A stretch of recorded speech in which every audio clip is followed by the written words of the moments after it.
Give me a second while I make sure.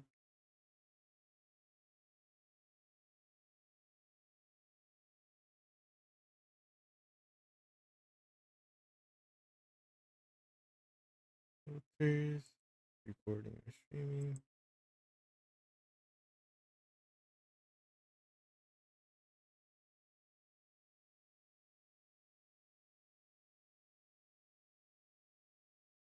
Okay, I think we are ready.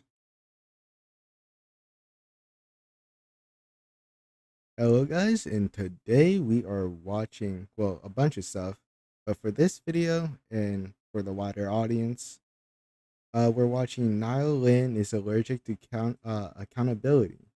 Let's get straight into it. I don't really keep up with streamers and stuff. If the volume is too loud, let me know. There was a lot of instances that happened with our group member, Nina. Yo, you might be fucking retarded, bro. Are you good in the head? Take it off. Hey, yo, cut the cameras. Yo, cut the cameras, bro. Don't do your shit. You know, one of the things that made it hard for us to continue as a group was that it always had to be her way. And it would always be, well, I'm gonna do with me. Time and time again, like, hey, you know, we are trying to hold what we thought was a friend accountable, and that friend says we're not being friends because we're trying to hold them accountable. Well, I darn near forgot about Nina Lynn, but Hey, me too. Ever since she like tried to assault that guy, I never heard from her again. That was the only time I really heard about her and heard about like her streaming and stuff. it seems as though the rain is continuing to pour on her. Just a year ago, she seemed to have one of the most bubbling and bright careers in the new streaming era. Collaborations with Agent, appearances on Streamer University, connections with the FaZe guys, and she had a consistent group channel, O3, that was actually doing very, very well with some very, very prominent members. Just had to mess it up though. Always just had to mess it up. Within a year, all of that went away, and it was due to one thing and one thing only: her inability to hold herself accountable for her actions, apologize, do. Wait. If I remember correctly, wasn't she also one of the ones that shoplifted? Like one of those streamers that like would repeatedly shoplift but also have like had the money to pay for the items? I'm pretty sure that was her. Move on. So when her group decided to put out a video talking about how they decided to part ways from her, I thought it would be a perfect time to teach the lesson that you cannot escape your digital footprint. And at the end of the day, accountability trumps all. If you're new to this channel, please hit that subscribe button. I'm gonna hold you guys accountable. Hey, if you're watching this on YouTube, hit that subscribe button too. You're consuming content from me, the least you can do is click that little subscribe button down below. It will go a long, long way for this community. Now, back into the video. Like I said, Nina Lynn had a sweet deal. Most content creators have to come up by themselves, build their own audience, build their own brand. And not taking it away from her, she did that in her own regards. But she quickly was able to team up with two very solid YouTubers, Jimmy Zhang, who has 1 million subscribers, and Edward So, who basically has 1 million subscribers, in order to create a group channel called O3. They would do IRL lifestyle content, dating style challenges, you know, the typical 20v1 AMP-esque videos. And this, coupled along with her appearances with people like Fan or Wendy Ortiz, meant that Nina Lynn pretty much... Actually, I forgot all about AMP. I haven't really heard from them recently. At least from like my little bubble of the internet. Much had a fast track to being one of the biggest names in not just streaming but content creation as a whole. I think one very underrated thing about Nina is her background. I'm talking about her ethnicity, nationality, and her race. She was going to be somebody who was going to be able to resonate with a whole Eastern culture that those in the United States could not do. In fact, she acted as some sort of medium / translator for content creators in the past because they needed her to basically gain access to that whole culture that has billions of people in it. But instead of nurturing this opportunity that she had, Nina ultimately squandered it. Over the past year, Nina Lynn has been in controversy after controversy after. Hey, I was right. I'm pretty sure. Controversy after controversy. And I'm not going to go into super depth about it. I've made plenty of videos, whether it be her just being a general nuisance at a nail salon, her in this kleptomania that she just has in her body, and definitely the Saeed situation where she not only participated in the essay, but also then went on to deny the essay over and over and over and over and over again. Now, off top, controversy isn't something that is like career ending. We've seen different content creators go through many different controversies, some that I would say are way worse than what Nina even went through, but have ultimately bounced back from those things. They've then gone on to have bigger, better, greater careers than even before they were in said controversy. But if I had to say the one thing that would define if you are going to bounce back and then bounce up out of this atmosphere, or bounce up and then bounce down through the floor when it comes to being a controversial figure, is one thing and one thing alone, and that's accountability for your actions. Nina, you somebody. Nina, you shoplifted. Can we? No, my thing is like, and the only problem I really would have with her is like, why did she first do that to someone that clearly didn't want it? And second, why are you shoplifting if you got the money? Like, you got bread now. You're not broke. Like, what point is that? Tone it down. All of that just like in one ear out the other. Hey, maybe it's not okay to do that to a mom who's out in the salon or whatever. Maybe it's not okay to do that at Target. Maybe it's not okay to do that to a taxi driver. There's a lot of things that weren't okay, and it would always be, well, I'm gonna do me. Time and time again, like, hey, we are trying to Her doing her will get her in jail, you know? hold what we thought was a friend accountable, and that friend says we're not being friends because we're trying to hold them accountable. Neither brown nor white sugar was involved in this coding because they kept it pretty straightforward. Nina Lynn is somebody that we don't have the same values, morals, and principles as, and therefore we are going to go ahead and sever ties with her. According to the two other members of the group O3, Nina Lynn constantly wanted to do things her way, was the loudest one in every single argument. She struggled to see other people's perspectives, and they could not come to an agreement on what they stood for. In other words, it wasn't just one mistake, but it was the problem as to how she handled every single mistake. Shameless plug, and I'm gonna sound like a broken record every single time I say this, but you know, some people don't know that I did these things in my past, and also I like to give my real world experience as to how things go on behind the scenes. But I did work for a big group, one of the biggest groups on the internet right now. I'll give you a little bit of secret. It's 3 letters. It features 6 guys, AMP. And I also have a current podcast. I never realized he was part of AMP, but then again, I don't really keep up with a bunch of the streamer stuff.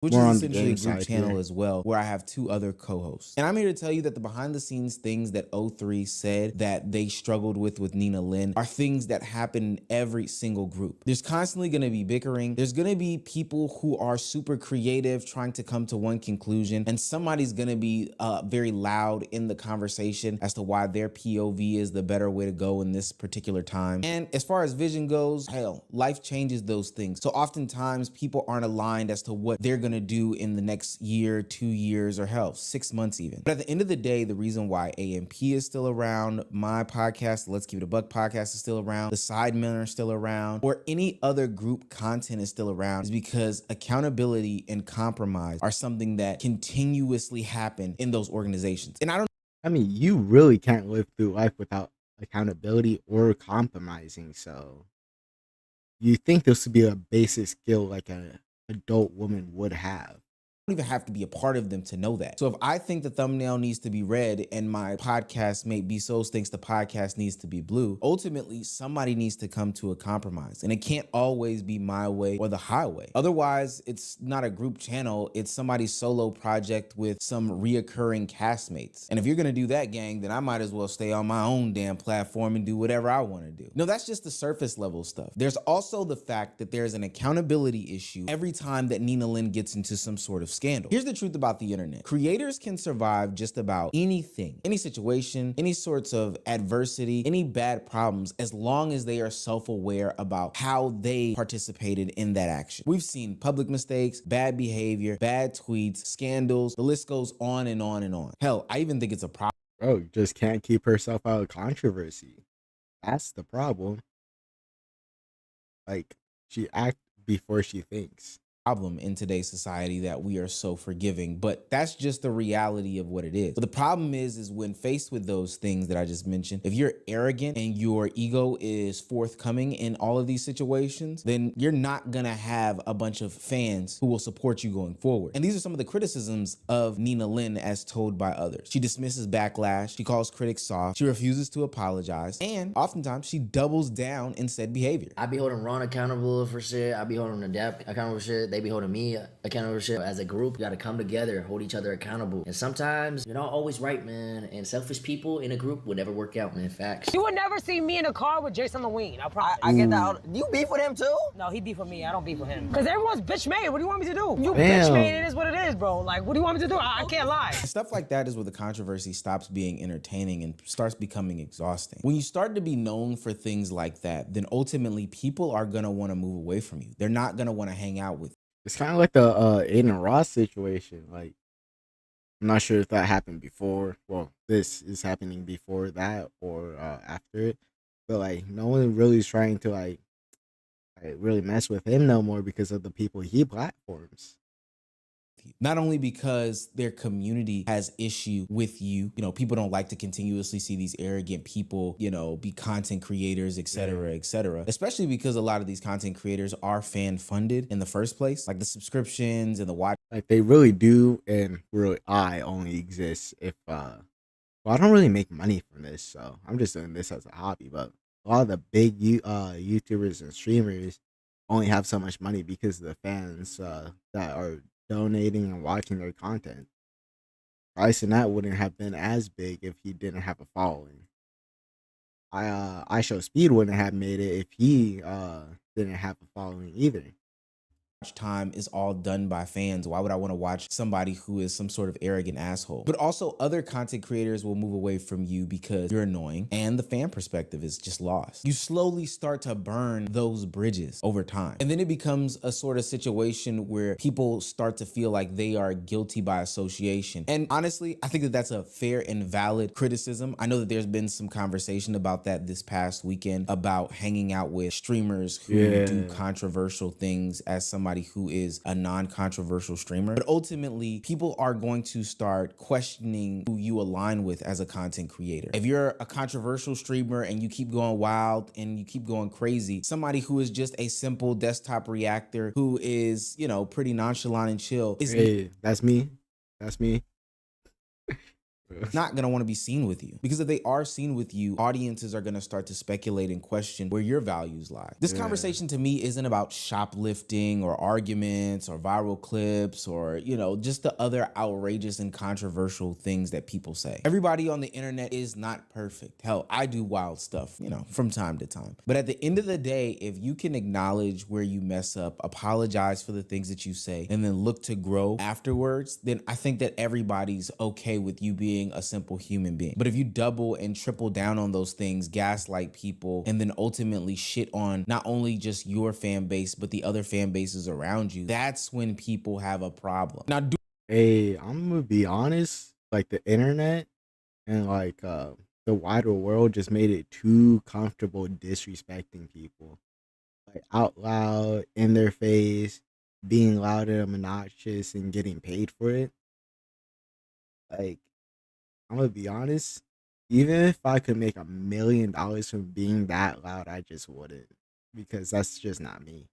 do I think that this is the end of Nina Lynn? Absolutely not. Maybe for videos on this channel, unless she does some of the most absolute insane shit in the world, then of course I'm gonna get it off. I got a wedding to pay for. But I think even greater than her losing a couple of different fans or the commentators POV where they're giving videos for Nina Lynn, I think she's losing something that is much more detrimental. That network that she had, the one that allowed her to go to these big and major events and be broadcasted to a much wider audience. Nina Lynn got something that people begged for, an opportunity, a chance, a platform, and a network that afforded her endless opportunities in this content creation field. And she squandered it because she couldn't take accountability for clear mistakes that she had done in her past. And I hope that this serves as some sort of lesson for any other content creators going forward. The internet is very, very, very forgiving, but you have to. Hey, the internet is very forgiving, but never forgetful. And let's move on to another video, going from left to right, and there is no particular order in this, so let's just continue. This video is by Maury, and clavicular just got pressed. Well, let's get started. So apparently this guy Clavicular called the police and is pressing charges against a girl who slapped him after confronting him over claims that he said women don't deserve rights. Well, I mean, you can't just be saying that expecting not to get confronted. He also plans to file a lawsuit. Okay. Do you really believe women don't deserve rights?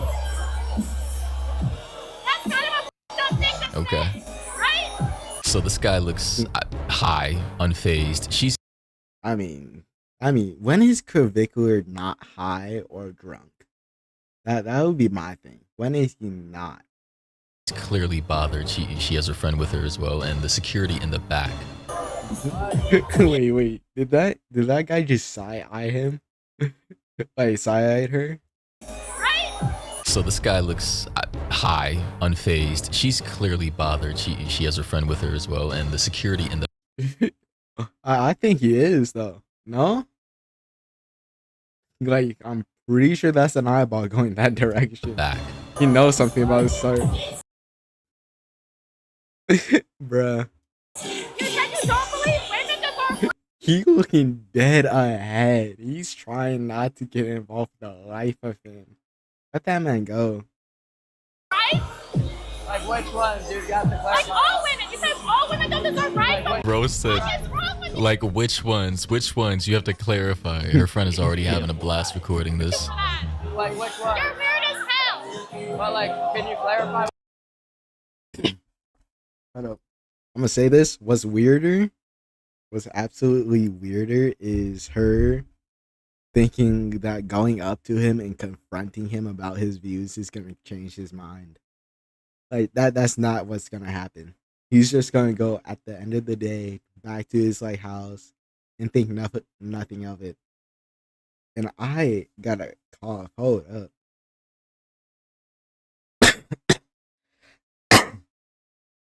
Okay, I had to pause the video real quick, but it's whatever.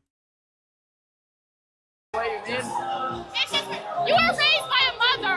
But like, You know all women deserve rights. Most you, man. which one? But like which ones? But like which ones? The fact that this man isn't even backing down and is just saying which ones, bro. Bro, he's doing it for the love of the game at this point. You can't tell me otherwise. Literally inquiring as to which specific rights he's talking about is crazy. Like which right? Like the right to vote? Yo, she looks pissed. That's not guard. What happened to the guard? Did he leave? Like which right? Like the right to vote? All women deserve the right to vote. Are you kidding me? Oh my god, she genuinely is upset by this. By the way, can anybody in the comment section tell me what venue this is? Somewhere in Miami, right? Clearly most of these people are drunk. Clearly Okay, problem. First problem going to Miami. Well, it's not really a bad city, but like, challenging someone's views in Miami doesn't work. she is too. Clarify. What's your? I don't want to punch you. No, I won't. You don't want to what? I'm gonna fucking punch you in the face, bitch. Ooh. She said, I'm going to effing punch you in the face, bitch. He says, go ahead. I am. Right, let's see it. You want to punch? No, you don't have to vote for that. No, you Why did she? This is like actually clown show. Why did she wind up like that? Why I oughta? Bro, I can't. Hey man, is this some elaborate way women are now flirting with men? Clearly she's going through a roller coaster of emotions right here. Friend seems pretty chill. She's filming on the left. She looks like she's having a blast.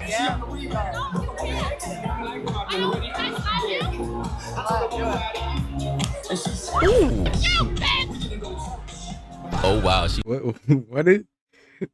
Oh my goodness, we don't live in reality, bro. We can't. threw up the little tee-hee heart emoji after. Like, imagine slapping someone, then emoting afterwards. Oh, bro. Like, oh, slapping him. Now I just gotta say, ladies and gentlemen, whether this is a skit or not, I don't think this is a skit. I think she was legitimately upset and her friend was filming probably for content. They're probably trying to go viral as well. Especially if you're a man, do not recommend this. If a lady says it's okay to slap me, punch me, even if there is expressed consent, I do not recommend this. Someone giving you permission to assault them, I don't think will fly well in court. I'm gonna sue you for that. I'm gonna sue your entire family. He says, I'm going to sue you for that. I'm going to sue your entire family for that. That is crazy. It was nice to meet you. I'm gonna sue you. Women have the right to vote. You're getting sued for assault.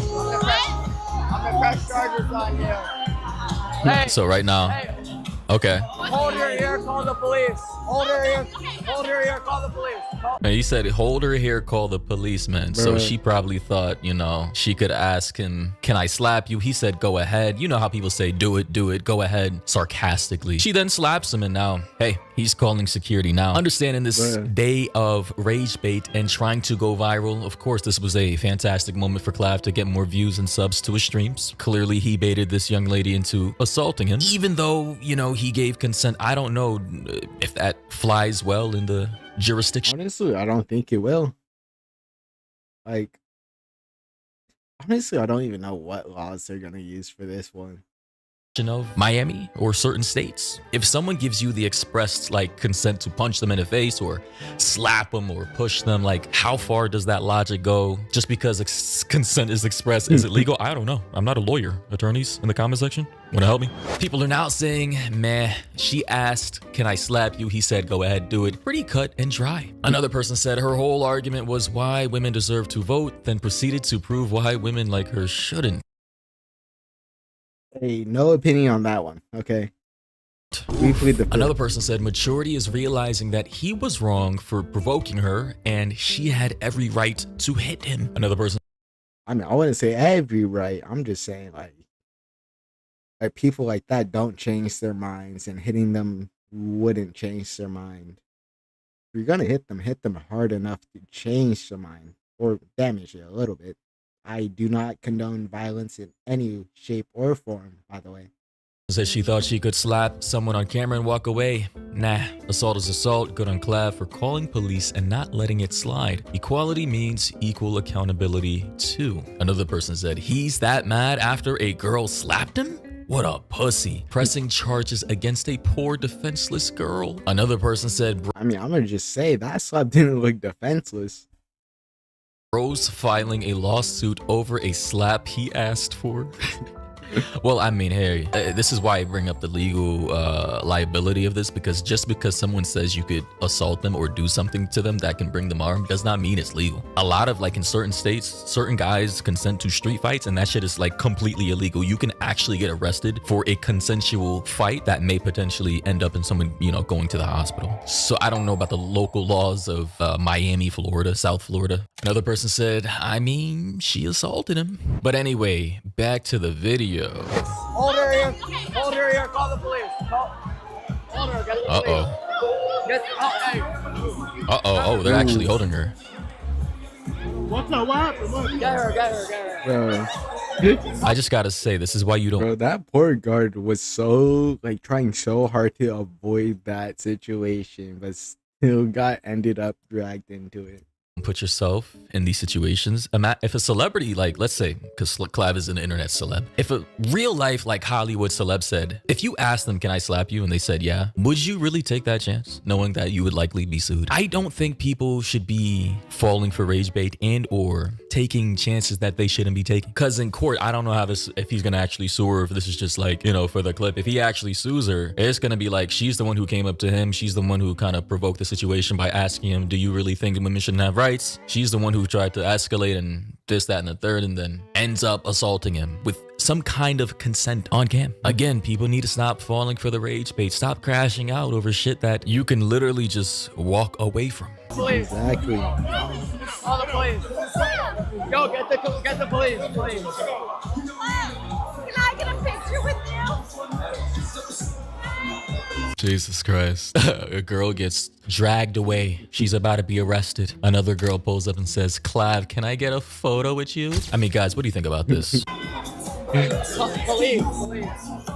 Honestly, I think she just fell for the rage bait. And I think she put herself in a situation she didn't need to put herself in. They said press charge. Yeah, does he have like a lawyer on top? He probably does. I hear this guy Clav is funded by some billionaire. I think Peter Thiel. Like he's his little like I'm not gonna go there, bro. But Clav, I appreciate you. man, this guy, he's living it up. Someone said, damn, her bodyguard on the left tall is Clav, bro, probably 6 feet. Another person said she's really finna go to jail for slapping Clav. I mean, yeah, assault is assault. Another person said dumbest interaction I've ever seen. It really is, bro. Like, what is wrong with people, man? Like, if someone said something that I may be offended by, which I'm not offended by much, I really don't care what people have to silly say. Like, but if someone said something crazy or silly or wild to me, I'm not approaching them. Like, there's no conversation to be had. Exactly. Like, bro, there's no point. You gain nothing and you look stupid. Don't know why people put themselves in situations where they end up crashing out when you can totally avoid that. Another person said he technically did give her permission. Another person said she thought she did something. Congratulations, you played yourself. Another person said can't sue when he gave her green light to smack him, can't press charges, know the law. I don't think that's how the law works on that one though. I don't know. Is this the law? Is this accurate? Another person said, I can't believe it. Someone said, can I shoot you? Yeah, get shot. That doesn't make it legal, LOL. Like, hey, man, that. Bro, I'm sorry, but that like SpongeBob makes it even worse. That's my question. How far does this particular logic of the law go? Another person said, and this comment right here is why I believe we as a society are becoming dumber. A lot of damn to say things with confidence. Man, I gotta say, I love when people argue in comment sections. It genuinely is funny to me, bro. It's just like you couldn't pay me enough to argue in a comment section. You couldn't. Like, man, listen, depending on how much money I'm getting from arguing and rage baiting people in comment sections, then I might. Okay, I might. Guys, but there's no way I'm doing that for free. What do you think about this? I'm gonna be honest. Miami, South Florida, it's a toss-up. I think that the charges, if he does try to sue her, may get thrown out. Bottom line, though, keep your hands to yourself. Even if someone does say, hey, you can hit me, don't take the chance. That's so dumb. Bro. So apparently this guy... Okay, I'm gonna end that video right here. And let's move on to the next.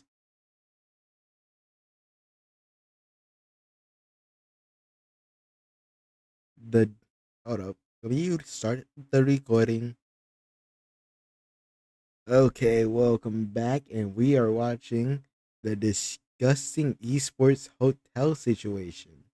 Now, I don't know what this entails, and I cannot pronounce the channel name, so let's get to it. Ooh, that's a cool poster. I don't want all of them. You person with a useless degree, did you lock in today?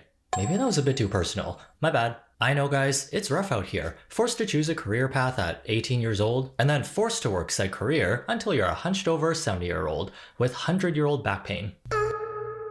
Anyone remember choosing this route during their character selection screen? I mean, I kind of knew it, but hey, I chose something that I would want to do. Fair enough. Before being born? Because I sure don't. Well, it is what it is, even though we want to lay down and rot our days away. There are times though when you need to chug an entire pot of coffee, sit your ass down and panic focus because you left all your responsibilities till the very last minute. Sound familiar? Hey, don't look at me. I do that because I like to feel energized. I like to feel the deadline before I do it, you know? Got surprisingly good at that skill during my university days. Being able to churn out a 2,000-word essay the day before it's due, while feeling like I'm about to be shipped off to the Hunger Games if I don't get it done. Am I proud of how I permanently altered my sleep schedule forever? No. Did I shorten my lifespan a bit? Perhaps. Was it undiagnosed ADHD? Well, yes. This is how you get better at doing things though. Doing it over and over again, going through some kind of anime training arc until you've mastered whatever skill you choose to invest your time into. Like gaming. There's this stereotype of hardcore gamers being real insufferable with really big egos. Trust me, I do high school esports. Yep, it is. Season over though. And really greasy. And not the pack with Yes, greasy included. me to go to Greece kind. Get ready with me to go to Greece. While some of this is true, I think there's always a way to strike a good balance. Like when you drink hot tea at the Chinese restaurant to cancel out all the greasy dim sum calories you just ate. Let's just say, if I was training my Sims character to be the next Faker, right when it wakes up, I'd make it start gaming for a minimum of 2 hours, then force it to get up and stretch, go outside, touch some grass, talk to a person, come back. We don't touch grass when you play esports. You don't. It simply doesn't happen. And start the training process all over again. We're gonna be rich. No sleep though. Sleep is for the weak. Don't make me put you in the pool and delete the ladder. So go ahead, have your gaming marathons without feeling too guilty. What's the worst that can happen? Exactly. Oh. I mean that's bad. Oh, that's bad. Oh, it's bad. Oh, the worst happened. Nothing more unsettling than the inevitable passing of time, making us question if anything we do truly matters at all. That is crazy. Can't believe how fast time passes. You blink, half your day is gone, and yet you still have so much to do. Whenever I'm trying to be productive, I make a huge to-do list and pretend I'm speedrunning a game of Tetris. No to-do list. Okay, I remember all of it. Whether I do is another thing. A grocery run over here, exercise over there. Sure, I can squeeze in a few more hobbies, right? Suddenly, my whole screen is bricked up and I got no more room for my health checkups. With all this stuff going on, finding care shouldn't be the trickiest piece to fit into the jigsaw puzzle known as life. ZocDoc is a free app. Did he do all of that and lead into an ad? I mean, he kind of got it off. Okay. If he gives a code, I put it in the video. Where's the code? ZocDoc.com/advasion. Thanks, ZocDoc, for sponsoring this message. Well, so there's this you didn't give a code, so I guess we get nothing. Hotel in Chongqing, a city in China, that specializes in long stays for esports players for when they really need to lock in, offering private long stays for esports players? I mean, I never heard of that one in the US. Rooms equipped with high-end gaming PCs, fast internet, and dedicated gaming chairs. There's actually quite a handful of these types of hotels in China. From the more expensive luxury rooms with nice furniture and beautiful LED lights, to the bare bones of esports hotels, they'll still meet all your basic needs. Sleep 3 feet away from your PC. Bathroom, I mean, I sleep 5 feet away from my PC, so doesn't matter. Game, and hopefully shower. Hey, if I was training a Sims esports team, You don't shower, okay? In esports, you don't. It doesn't happen. They don't know what soap and water is. I'd stick them in here. These rooms are like male living space adjacent. Not quite raw mattress on the floor next to TV on the floor. Hey. You guys would never know the mattress on the floor with a box TV with an antenna attached to it on a milk crate. You guys would never know struggle like that again. Or with no furniture. These are like a couple steps up from that, because at least hotels have cleaning staff who will tidy up and wipe down your living space. The only catch, you do have to let them inside. A man was staying in one of these esports hotels where he spent his entire time being a hardcore gamer, click-clacking his days away until he became... Ew. Oh no, it gets worse. He plays, is that League of Legends? Comes faker imida levels of good. Is that League of Legends? Oh no. Oh, it gets bad. Oh, it's bad.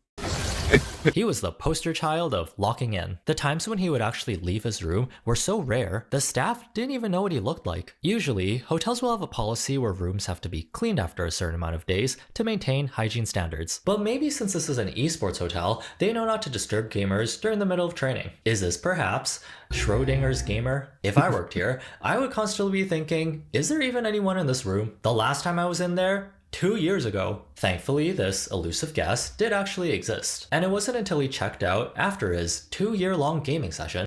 2-year-long gaming session? Oh, it went from bad to it gets worse to it should. We're on the floor of hell at this point, okay? 2-year-long gaming session? Oh, it's bad. When the staff realized something was off. Why does it smell like an entire Asian restaurant was left out in the sun? Oh, he went from the floor of hell into hell. You're scraping the bottom at this point. Where do you get this?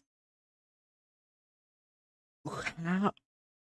That's like actually disgusting. Like, I know I was making my jokes and stuff, but like, trust me, looking around my room, it's not too clean, but it's whatever. I mean, cleaner than the day before. But it would never get like this. It was never this serious.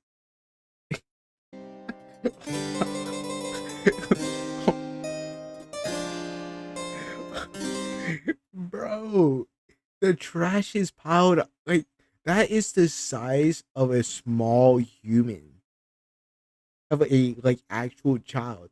That is like that would dwarf a 5-year-old child. That is bad.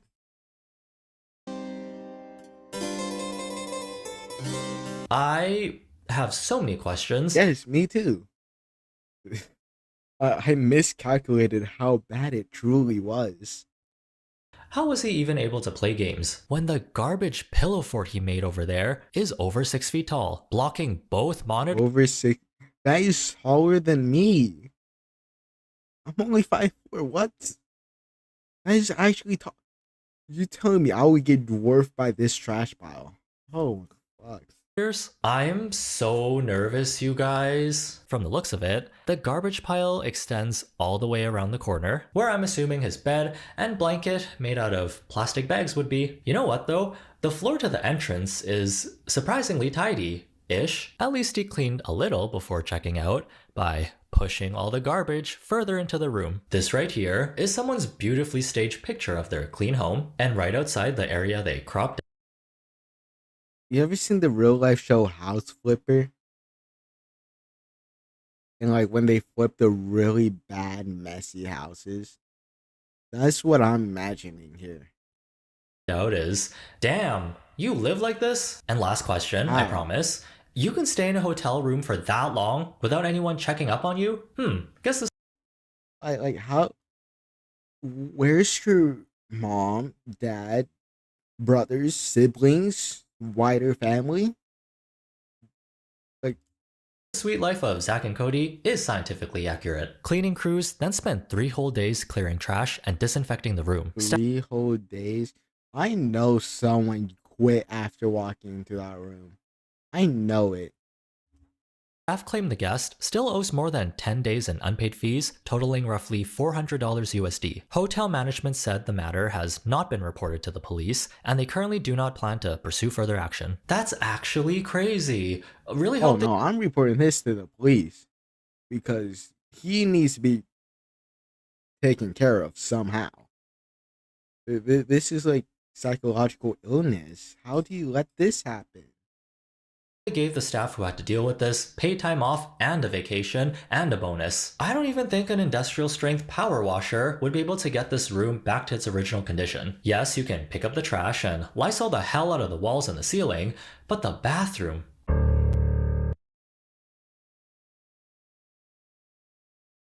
We're not even scraping the bottom of hell. We're in hell and we keep digging. We keep on digging. Like, what is this?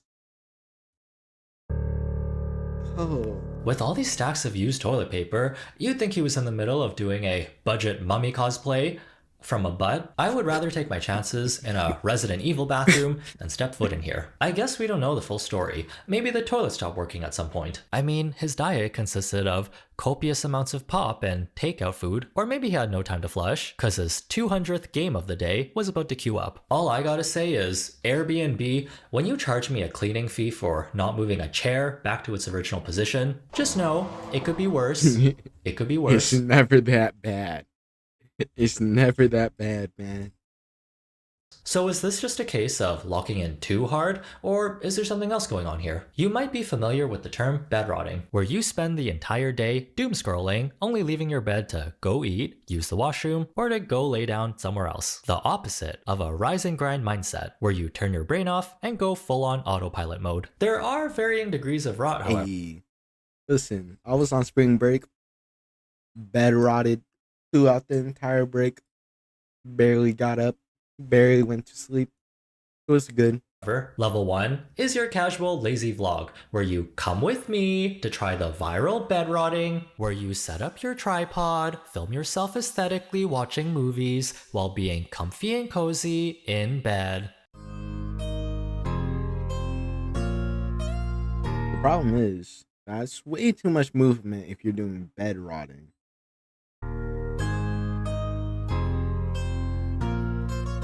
For an unproductive day, looking this put together, spending your time editing a vlog to post on TikTok while supposedly in hibernation mode, is too high energy. That's like at least a couple hours of using your brain and working. Level 2 is when you're so mentally drained from working all week, you have no energy to do anything else. Instead of hitting the gym, meeting up with friends, and finishing up that huge list of errands, we just default to bed and phone. I have bed, I have phone, I have purse, and we laugh at our silly little memes.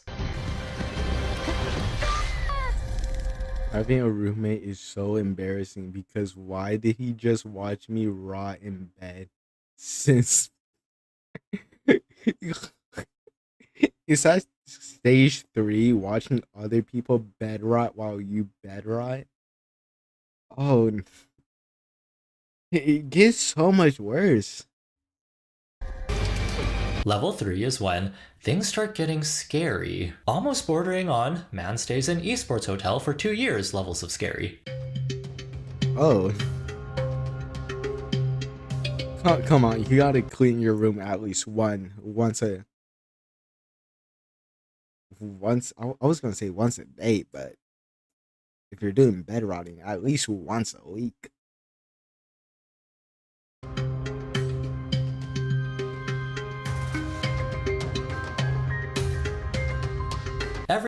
I didn't know there was ranks to this. Okay. I thought I was bad.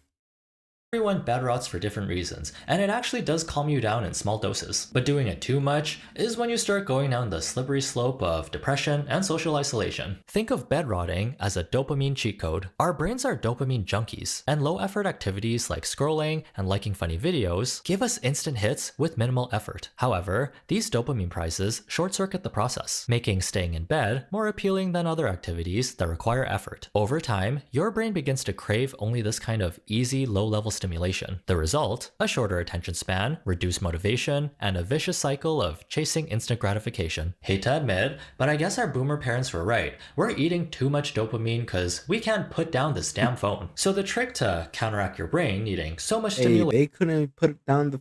Whoa. Hold up. Back it up. We can't put down the phone, but they could never turn off the TV. Try taking the TV remote from your dad or grandfather, and they look like you just like assassinated their entire family. to They feel will look at you like, what are you doing? anything at a baseline level is to be bored more often. Like those people who raw dog 2-hour flights, where they get on the plane, sit in their seat with no phone, no music, no movies, not even an overpriced magazine. You're not even looking out the window? Oh no. magazine from the airport. It's basically like giving yourself a digital detox so you can come back to life more focused without needing a YouTube essay, podcast, TV show playing in the back just so you can fold some laundry and play Fortnite at the same time. I got into playing trading card games recently, specifically Riftbound and Magic. Gotta say, these nerds are onto something. I've been You play Magic the Gathering? Okay. doom scrolling a lot less and seeing my friends more often in person. Oh, and also meeting new people while playing is pretty cool. Hey. How y'all doing? Okay, but maybe life is too hard and you can never seem to get ahead. No matter how many rise and grind influencer crash courses you listen to, and all you want to do is lay down on the ground and 1,000-yard stare until it's time for bed. In China, there's a trend called bailan, which translates to let it rot. Since there's so many societal pressures to do well in school, have a family, acquire lots of wealth, climb the corporate ladder by working 9 a.m. to 9 p.m. every day. Young people are saying, nah, that's crazy. I'm gonna go cosplay as a rat instead, which is an actual term that's been trending in China. Basically, in this trend, the reason why it's called the 老鼠人, the rat people trend, is because rats turn to be most active during the night. And what you see in this lifestyle is that people are mostly active during the night and they spend their days sleeping the hours away, scrolling on their phones. Instead of trying to achieve this seemingly impossible high standard of living without going through a mental breakdown, the rat people are waking up at noon, eating takeout, having a nap, going on their hamster wheel of running through their social media feeds, while using the least amount of energy and money as possible for the day. 朋友约我出去拍照，已经2点了，我对自己还是 Bro, we're doomed. Oh no. It seems unnecessary to me. My bad. Having a relationship is way too much effort. 收拾完出去，天黑了，没必要。 This is a way for the younger generation to reject the stressful lifestyle of being as productive as possible for the better good of society. Like, I mean, why the would problem there is that the old people want the young people to work for them. we want to do all that when the odds are stacked against us, and all we get in return after working for 50 years is stress-related hair loss and no retirement plan? 工作就是很枯燥、很乏味，就是平常也是能混就混。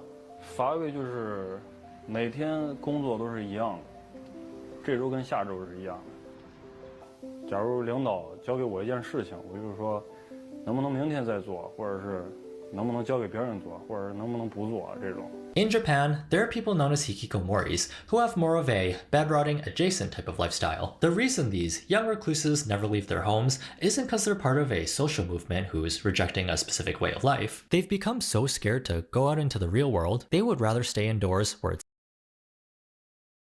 The real world could not be that bad. Like, it's not like you from Chicago or the Bronx. Like, it can't be that bad in Japan. safe, and they can pursue their hobbies and interests in peace, often relying on support from their parents or the government. This can happen because of trauma, the overwhelming pressure society puts on you to keep up with your peers, or hikikomoris have gotten so used to social isolation, it's normal for them now, which can sometimes lead to what we know as extreme trash hoarding.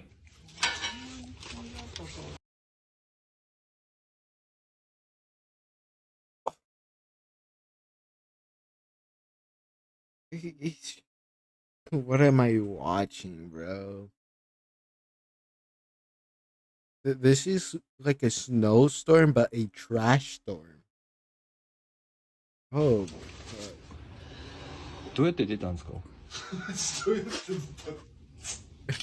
え、どうやって出たんですかこれ How do you... It's like, how do you even... If you wanted to leave or exit or enter, how do you do that? I'm pretty sure these stop bullets. That's how caked up the trash is in this house. It would stop at HE mortar round, bro. なるほどね. Yeah, so Watching the viral Netflix for 6 hours without changing my pajamas all day is child's play compared to this. These rooms are the final bosses of bed rotting. I made a video a while ago about Asian trash home influencers who got famous for their eccentric lifestyles of cooking food alongside their cockroach sous chefs. We keep digging. We just dig holes deeper. Like how much it just gets worse. All it does is it just gets worse. Oh no, I feel like that Ratatouille movie had something to do with this, and adding a touch of mold to everything they eat.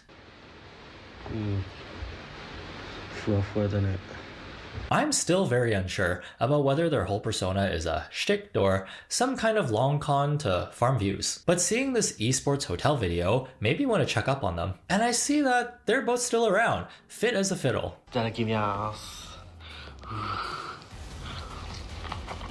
Their immune systems probably have developed poison resistance at this point. Anyways, wakey The only wakey. people that would survive another pandemic would be them. Time to get up. Put the phone, laptop, flat screen TV down. This is the last video for this doom scrolling session. I know, I'm already No, we got more after you. No. starting to sound like someone's boomer parent, but any more cheap hits of dopamine? Please son, we're worried for you. You haven't left your room for days, and it smells. Why do you keep saying 6-7? 6-7? Tell you what, let's go reset our nervous systems together. We'll go book plane tickets for tonight, show up to the airport with nothing but our passports, go to our seat, and sit there for the full 2 hours without any type of mental stimulation. We're gonna feel so refreshed. If you need Well, the problem there is, I'm broke. And unless you're willing to pay, I'm not going anywhere. See, guys. And now moving on to our next video. Okay, welcome back. I'm pretty sure the people that are watching this on Twitch or the live stream are going to be so confused, but it's whatever.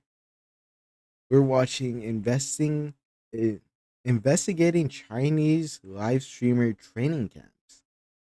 I could be trained to be a live streamer. I love that. Can you play the video, please? Become a live streamer in China? Well, look no further. Just stumble upon one of these underground training camps that'll have you looking like you just walked into a Temu Bro, they're producing them by the dozen, I guess. factory, but for streamers. The new dream everybody in China is chasing right now is becoming a live stream celebrity. But apparently the new master plan that will 100% guarantee you become a famous, successful streamer are these so-called live streamer training camps. Yep, actual boot camps designed to turn regular people into online celebrities. You sign up, you attend classes, and then by the end, you're supposed to walk out like the next Jackson Wang of live streaming. Sounds amazing, right? Except there's one small problem. A lot of these training programs are basically just expensive PowerPoint presentations pretending to be some secret knowledge. They take extremely basic marketing. Listen, if you're gonna want to stream, just stream. If you're gonna want to produce videos, just produce videos. You get better eventually. Advice, like stuff you could learn from like a 10-minute YouTube video, and then they package it like it's some secret ancient live streaming technique passed down by the live streaming monks. From yelling affirmations like, "Bless me with the luck of 100."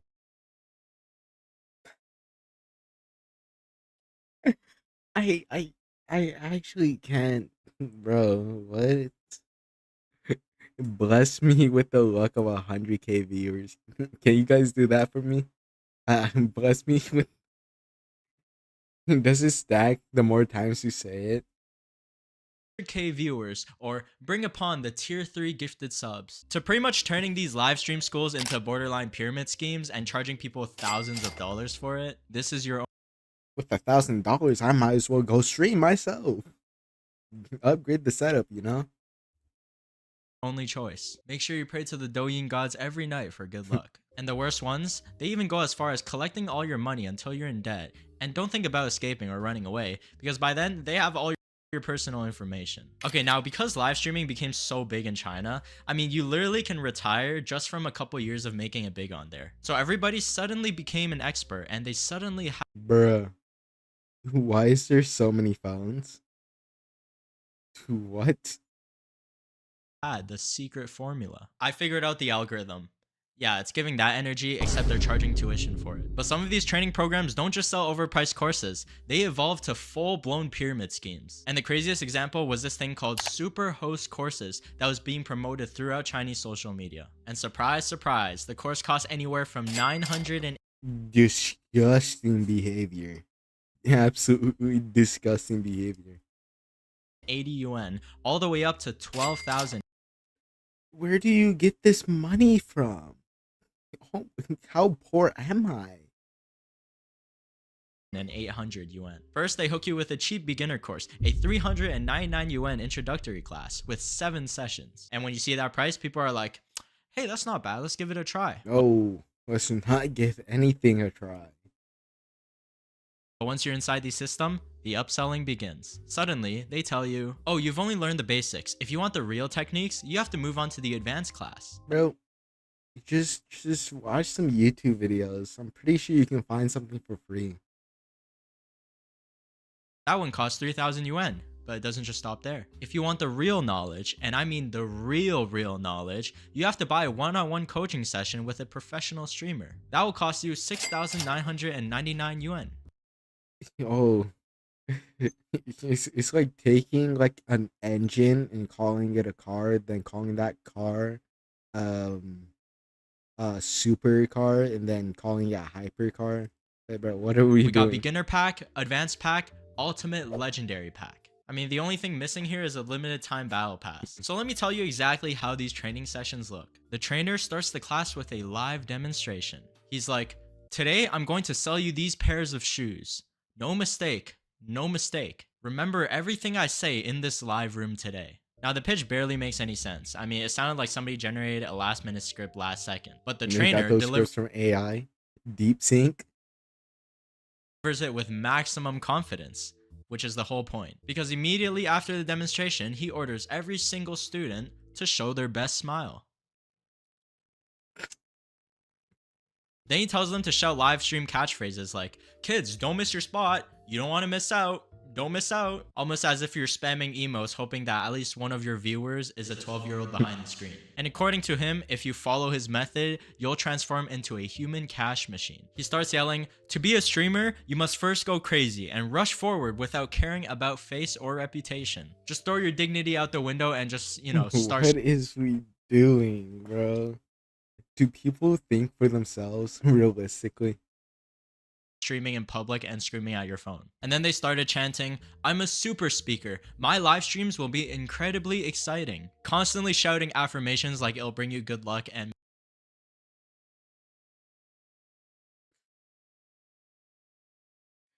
Bro, make you famous overnight. 5, 4, 3, 2, 1. 5, 4, 3, 2, 1.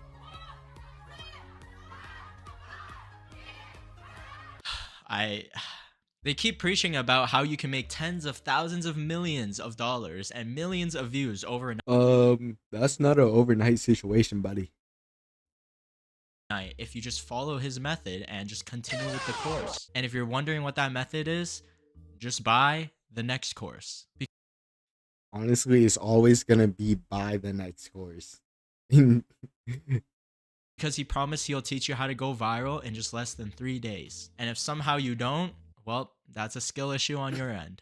You just weren't following the courses money properly. back guarantee. Now, the weirdest part about these camps isn't even the promises. It's like the whole atmosphere and how the trainer pretty much presents himself. He continuously praises himself as a super mastermind in live streaming. And then he shouts, you are all mine. Not a single one of you can leave. So, it's giving live streaming cult more than course. Then, of course, comes the money pitch. He reveals a special offer. The course that normally costs 9,800 is suddenly discounted to 2,800.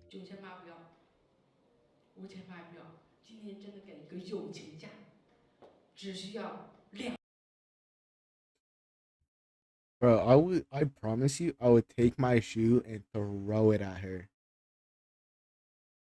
Exactly what I would do. What?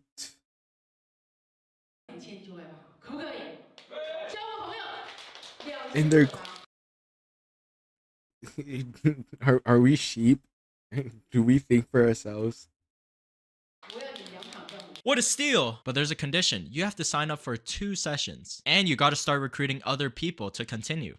So at that point, it's a pyramid scheme. The trainer insists that the course doesn't quite meet platform requirements, but is still doable, which is just another way of saying that this might violate the rules, but let's try it anyways. Then he starts flexing that his channel gets over 100,000 views every day. He says his streams can sell more than 15,000 yuan worth of products in less than 3 hours, and apparently his secret method is to just use looped audio. They also demonstrate how to misrepresent the products and deceive the viewers. For example, he shows how to hype something up like peanut oil as a bargain, but then he suggests that you quietly swap the peanut oil with a smaller bottle or a different brand. And if customers complain, no problem at all. You can return the product, except the fee of returning usually costs half the price that you bought it for. It's like when I get Uber Eats and the delivery fee costs half the price of my Chick-fil-A. But then people started asking, doesn't this count as consumer fraud? Are you kidding me? What's this silly little guy talking about? Security, get him out. Out. Don't worry about him. He's just trying to bring us all down.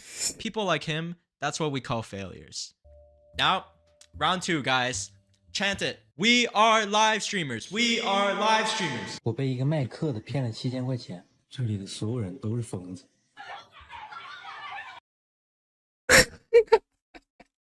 Bro, what is happening?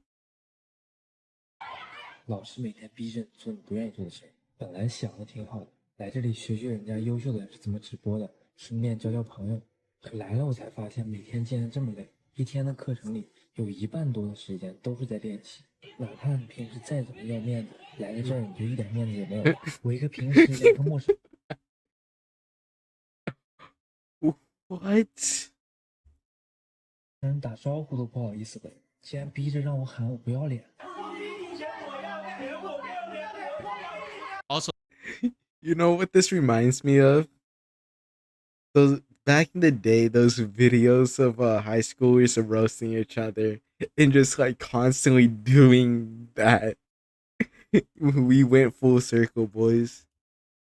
so students who actually complete these courses said that at the end, their follower counts barely even moved. They spent all that money and their accounts still had the same energy of a group chat you made a year ago for that one trip. And honestly, watching these Chinese students study while being live streamed for like 12 hours straight like it's the Olympics, low-key reminds me of why learning Chinese from real-life context matters way more. That's why I recommend Migaku. Migaku?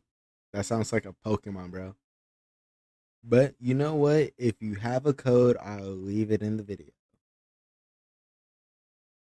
Because if you learn textbook translation from pinyin book order, learn 3. Quickly learn Cantonese, which is very rare. It seems is access for life, or grab an extra. Well, because the people who understand live streaming, they're not teaching, they're live streaming. They're just too busy making money themselves. The competition in Chinese live streaming is absolutely brutal. If anybody discovers a method or a strategy, they're gonna gatekeep it harder than underground rap. So instead, bro, I completely forgot about her. Or a strategy, they're gonna gatekeep it harder than underground. Bro, using AI King Von to make like borderline. Never mind, bro. What is happening? Like what? What does the Chinese people know about Joe rap? Okay. Rap. So instead, these schools hire instructors that honestly don't really have much experience, or they got lucky that one time and then they just package themselves as a professional live streamer because of that one viral video. So they keep charging students until they either succeed or run out of money. And if they do succeed, they can take credit for it as well. They also collect personal information from you, which is always a comforting thought. So far in China right now, there are already over 60 universities that have live streaming specific. 60 universities. I'm gonna be honest, if I ever had a child and he goes to a live streaming university, I'm disowning him. Like what did you think would happen? Programs. So one day you might have to prepare for your kids saying, "Hey mom and dad, I want to go to China, for a live stream. Disowned. Disowned. I'd rather him get a liberal arts degree. Like, I'd rather him do that than do this. But after going through all these live stream training camp scams and these algorithm masters, I did start wondering something. What happens to people who actually dedicate their lives to it? You know those live stream dance groups on Douyin that stream for hours upon end, sometimes even like 13 hours a day? There's a massive dark side to this industry that not many people talk about a lot. Besides the camera crew working like an absolute Chad, going for the best camera.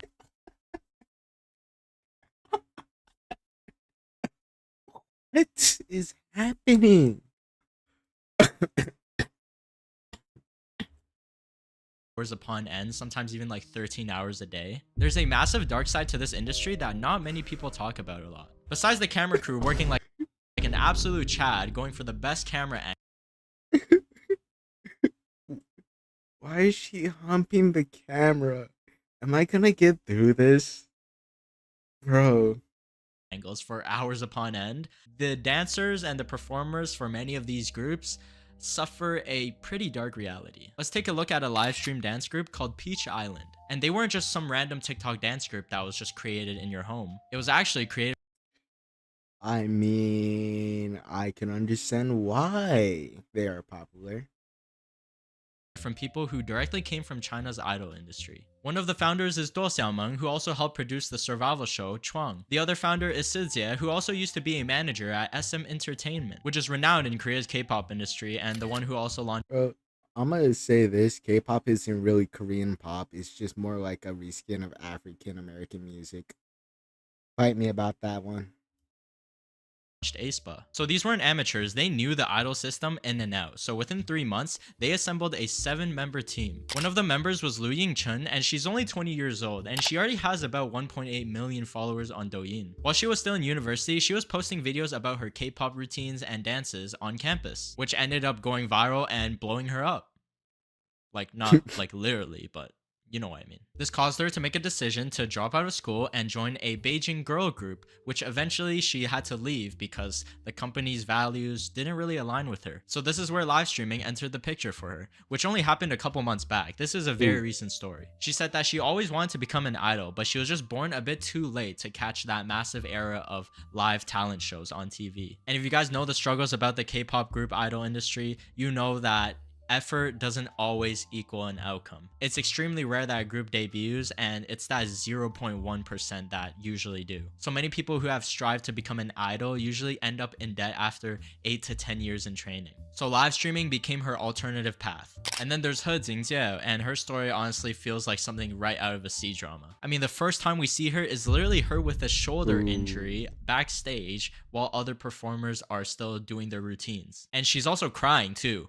But the reason she's crying isn't because of the pain, it's because that she's afraid she won't be able to dance again the next day. And it doesn't help that He's parents didn't approve her dancing at all. She had to secretly teach herself hip-hop dances. To make them happy, she got into university, but later got the option to study abroad in South Korea. And while she was there, she actually secretly signed a 10-year idol contract without her parents knowing. Except her parents intervened, brought her back to China, and it kind of ruined her whole plan. So instead, she kept dancing online, posting clips, and building a following. No, I'm gonna be honest. Parents should just let their kids do what they want within reason. Within reason, because I did say if my child tried to go to a streaming university, I would disown him. I mean, but that's reasonable because you're just getting scammed. Which eventually got her to 350,000 followers. But dancing is a real skill. You know how Asian parents can be. So when Peach Island saw her dance videos, they reached out to recruit her. And she took it because at 25, she already felt that her window was closing and that live streaming was her last shot. So fast forward, they started preparing Peach Island's debut. The performers rehearsed constantly, choreography, facial expressions, stage positioning, like everything from morning to night. It was a grind, okay? It was non-stop. And the stress definitely started showing because even one of the other performers, Tao, had a nightmare that nobody would send them any virtual gifts during stream. Yeah. You have a nightmare about that? I'm gonna be honest with you, that's kind of a first world problem. I have like nightmares about demons and stuff. Or like my head going inside out. And finally, the big moment came. September 4th, 2025 at 4:49 p.m. The live stream started. Founder Sijie shouted, "Go." All of the performers rushed onto the stage with the song Love Emergency. Behind the scenes, you can literally see the staff constantly refreshing the Douyin page, because viewership heavily depends on Douyin's algorithm to just randomly promote your stream. At the control desk, all the staff were watching real-time analytics. They were watching the stream, they were watching the viewers' comments, the gifs, like they were monitoring everything. It's like watching the stock market. Whenever the viewer numbers dropped, somebody would just start panicking and they just had to start shouting and yelling. They also quickly replayed Liu Yingchun's most popular song to hook in new viewers. And when the stream ends, everybody, all the performers, they just collapse. They just fall to the ground. Oof. You know what? They're gonna be really strong by the end of this, by the end of their career. Because like that dancing takes a lot of muscle control. I will give them that. Because mind you, many of these studios don't even have air conditioning. And after a couple hours to regain your sanity, you have to do it all over again. No more breaks, no more time off camera for the rest of the day. The next morning, they realized that they've already used up their entire inventory of emotes and dances that they practiced for. So the coaches had to rush to create new dances and even use some dances that were supposed to debut a couple weeks later, but they just had to use them immediately. Meanwhile, He was at the hospital for treatment, but she still returned for rehearsal. And the pay is not even that glamorous. The idols usually just earn a base salary of 8,000 yuan and just a small share of the viewer gifts. Some studios even push the idols to privately message and DM wealthy fans to encourage them to gift them more views or more. What the? You're telling me they do all this and they don't even get paid good? More subs. It starts getting kind of weird. And sometimes the viewership of a stream can drop because of lighting, because of how somebody looks, maybe the camera angles, or it could be something as random as how somebody flirts with the viewers, which pretty much means that luck can matter way more than talent. And by the third day, Peach Island's viewership had dropped to 700 viewers. At one point, they even got suspended because of a high heel outfit that apparently violated the Douyin guideline rules. At their best, the group reached about 7,000 viewers, which does sound impressive, until you realize top live streamers gain over 100,000 live viewers. Ooh. Maybe I'm just not trying, okay? What? Like, what? 100K? I mean, China is a populous country, so it does make sense. So But only a we few also people have 370 million, 350 million over here.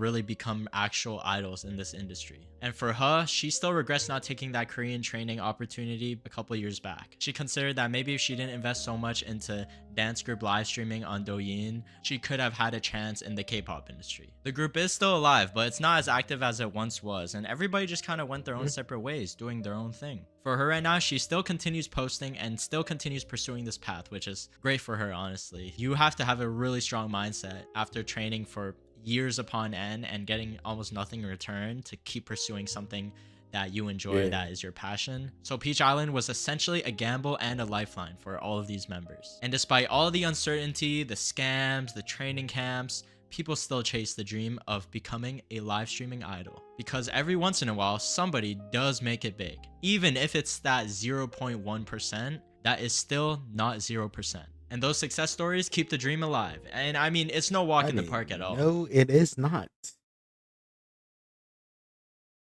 You have to make sure you're looking in the right places and doing the right thing so you don't waste your money or your time. But even then, it's no guarantee. So yeah, if you ever see me dancing on live stream one day, just know I'm probably being held hostage. Bro, end the video.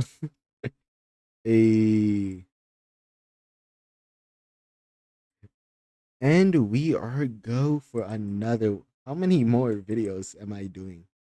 1, 2, 3, 4, 5, 6, 7, 8, 6, 7. Okay, let me stop. The United States government Let me pause you right there, buddy. Okay, and welcome back. We are watching What Do Governments Know About Aliens by the Infographics Show. Let's go. The United States government is in possession of intact and partially intact non-human craft and the remains of the pilots who flew them. This Do you actually think that is true, though? I mean, me personally, I'm about a 50-50. isn't a conspiracy theory. It's testimony given under oath to the U.S. Congress. But if the U.S. is hiding the ultimate secret, why are nations across the globe suddenly breaking their silence? I'm Josh, and on today's episode of the Infographics Show, we'll be asking, what do governments know about aliens? The wall of silence surrounding aliens wasn't just cracked in February 2026. It had been shattered. Barack Obama appeared on a podcast and was asked about the possibility of extraterrestrial life. The former president dropped a line that went viral within minutes. They're real, but I haven't seen them. I mean, didn't he later post a statement saying that he was referring to the possibility of aliens being true because of how many trillions of stars there are and stuff like that? So statistically speaking, they are real. He just hasn't seen them. 7 words that changed everything. He clarified that there is no massive underground facility in Area 51, suggesting that any enormous conspiracy would have had to been hidden even from the president. While Obama later backtracked on social media, citing the vastness of the universe and a lack of contact during his own term, the damage to the secret had been done. Just days later, President Trump fired back, publicly accusing Barack Obama of leaking classified information. Classified information. I don't think No, never mind. Let me not. Happened next caught Washington and the world off guard. In a dramatic escalation, Trump announced a sweeping declassification effort, promising to release a massive trove of government files to the public. But while he's only doing that to distract from the Epstein files, and I was stand on that hill. The politicians argued, one man was already trying to burn the whole system down. David Grush wasn't a household name, but in 2023, the former U.S. Air Force officer and intelligence official took advantage of new whistleblower protections to tell Congress that the U.S. has been aware of non-human activity since the 1930s. In June 2023, an article detailing claims by Grush of an elaborate government conspiracy regarding aliens started to circulate. Many of the claims were unverified, so top outlets initially refused to publish it. Grush's claims were explosive, that the government not only had a program investigating UAPs, but that it had a top-secret retrieval program, including any non-human pilots. According to Grush, the government wasn't... I mean, imagine having all this tech at hand and still not being able to use it. afraid to commit crimes to cover up the truth. Let's make you think how much of human tech is actually human if they did reverse engineer it. White-collar crime and murder being on the table. It was the secret the government wanted to keep hidden. Grush's story got wilder when he spoke to a French newspaper. He suggested the UAPs might come from other dimensions. And some were... So we're playing with, like, what, multiversal threats here? And I'm pretty sure if that was capable, they would have already taken the Earth. As large as football fields. He added that there was evidence of aggressive and hostile activity by the aliens, as well as the crashed UAPs had been transferred to defense contractors for research. The uproar grew so intense that Grush would be called before the U.S. Congress a month later. There he repeated and elaborated on his claims, stating that the U.S. had non-human biologics in its custody, though he didn't specify if they were alive or dead. The controversy sparked calls for a formal organization to investigate these astonishing reports. But the government didn't need to create a new office to investigate these claims, because it already exists. They already had one? Okay, maybe I'm just out of the loop. What? It's called the All-Domain Anomaly Resolution Office, or AARO, and it's tucked away inside the Department of Defense. On paper, this agency exists to investigate UFO sightings. In reality, it acts as a gatekeeper. Every year, thousands of reports flood in, more than 2,000 in just the first half of 2025. Honestly, if aliens were truly real, the next 10 years are going to be crazy, because think, everyone has like a phone and stuff, and like they can record in like 4K. So it's gonna get harder for these aliens to like hide themselves. in the United States alone.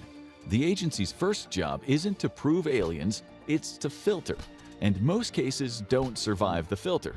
Wildlife mistaken for craft, weather balloons drifting off course, commercial and military aircraft, even strange but explainable local phenomena. Case after case gets ruled out, only about 2 to 5% of sightings remain unexplained.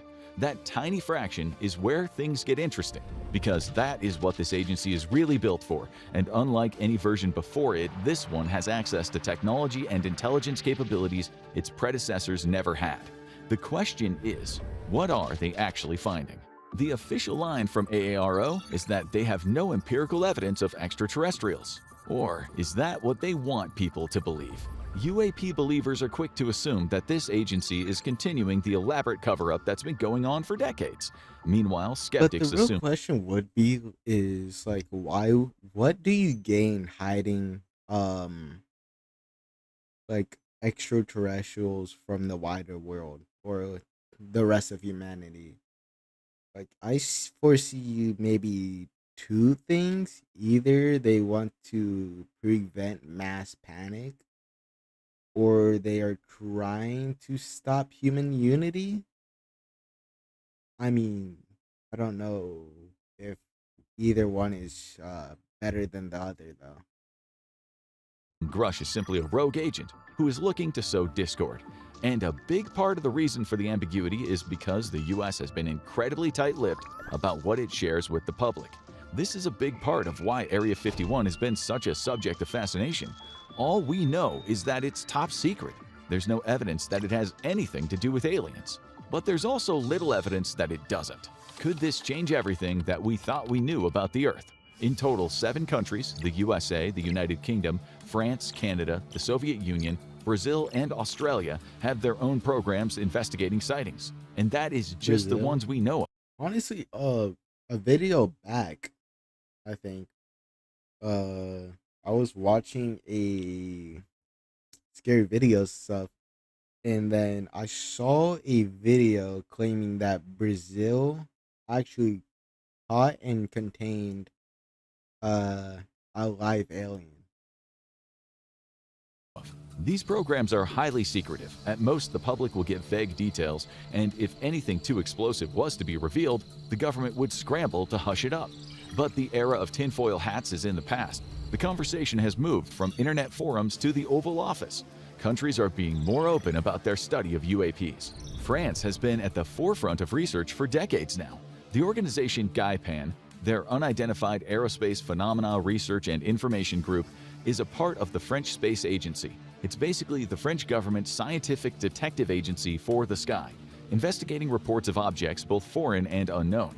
And it is surprisingly transparent. Since 2007, the agency has been posting its archives online for the public, and they are quickly analyzed by skeptical eyes. 28% of sightings were unexplained.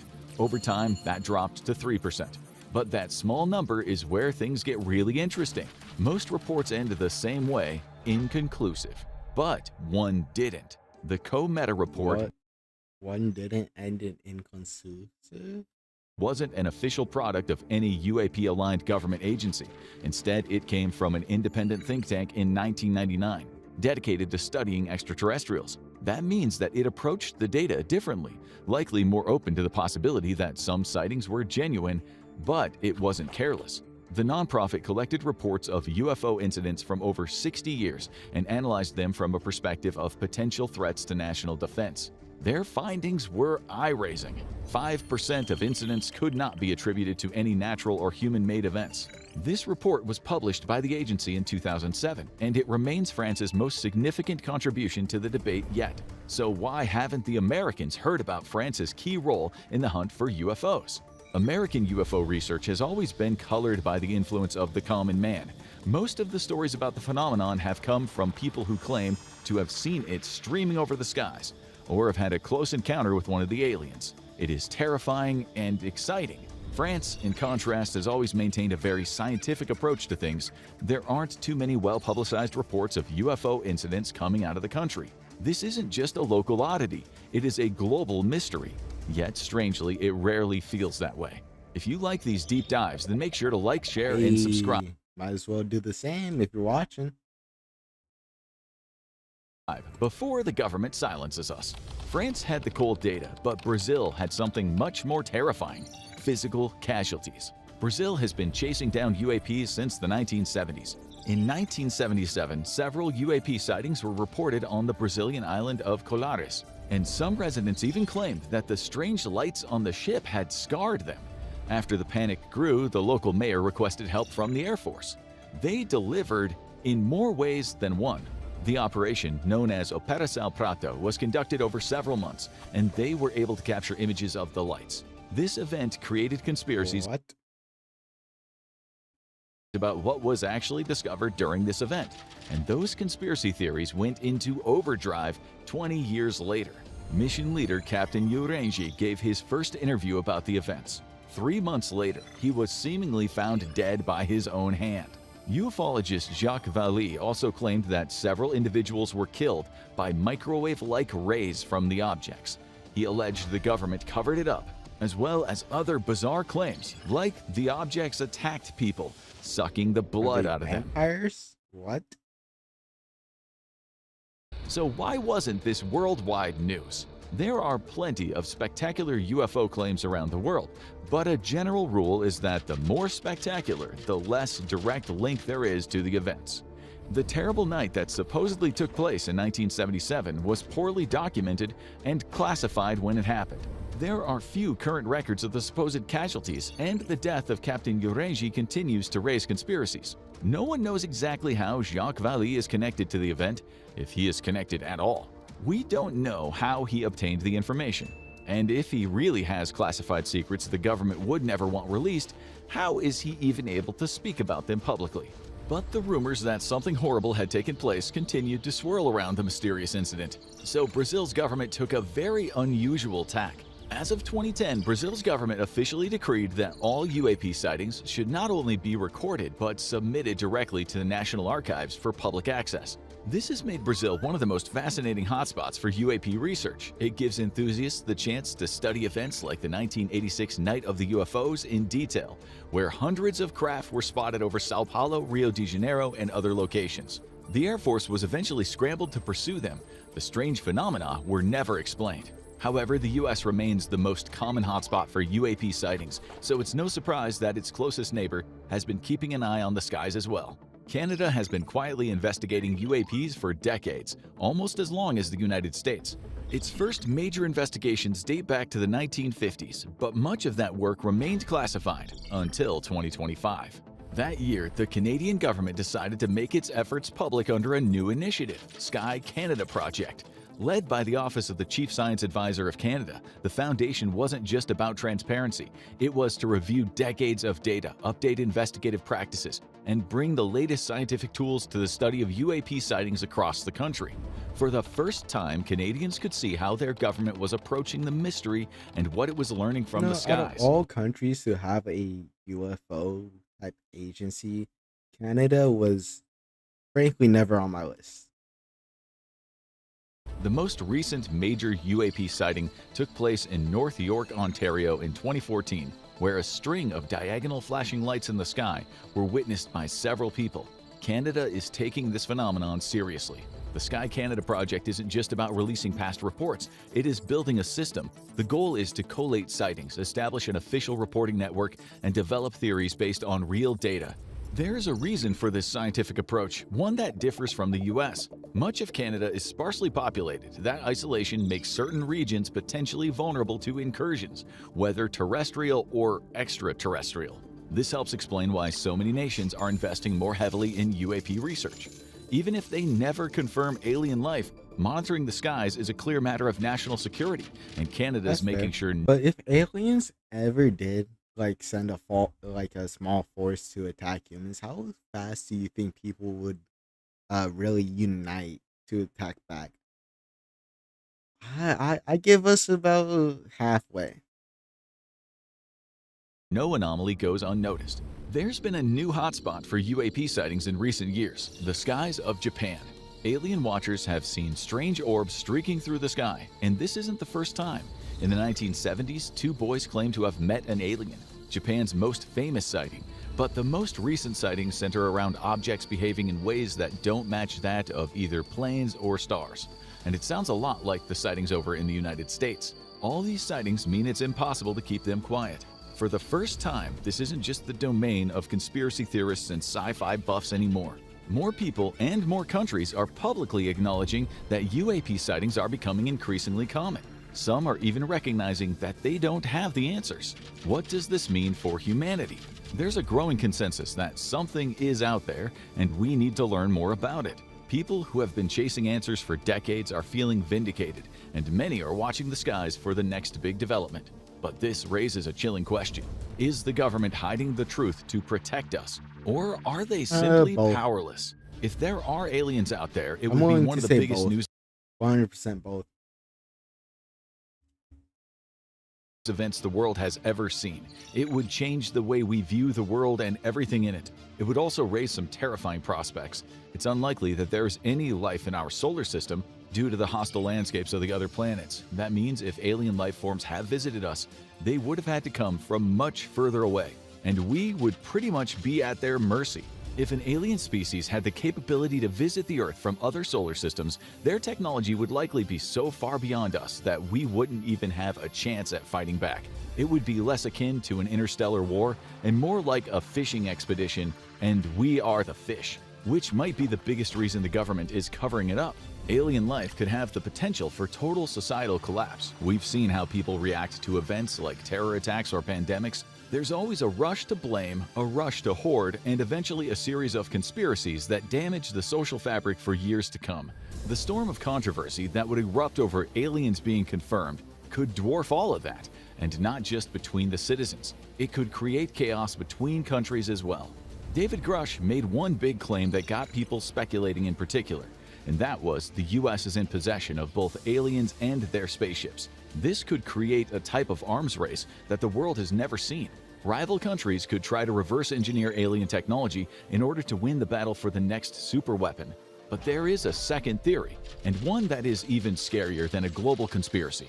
What if the governments aren't hiding the truth because they have control, but because they have absolutely none? If these are actually alien life forms paying a visit to the skies of Earth, that would mean an unknown intelligence is operating in the territory of sovereign nations with impunity, possibly gathering intelligence. Governments can track UAPs, they can study them, but understanding what they want, that is a whole different challenge.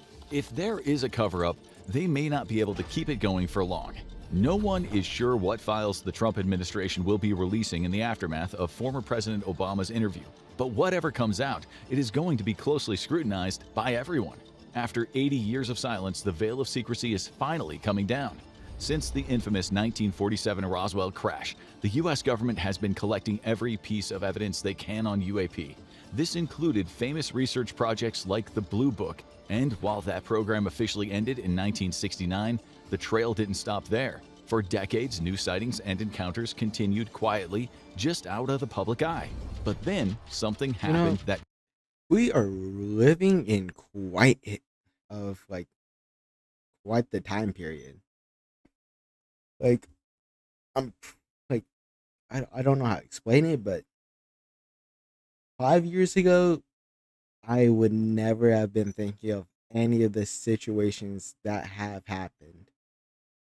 Like in 2019, when we got the first reports of COVID, I was in my 8th grade class looking at CNN top 10, and never thought it'd be something I would have to worry about.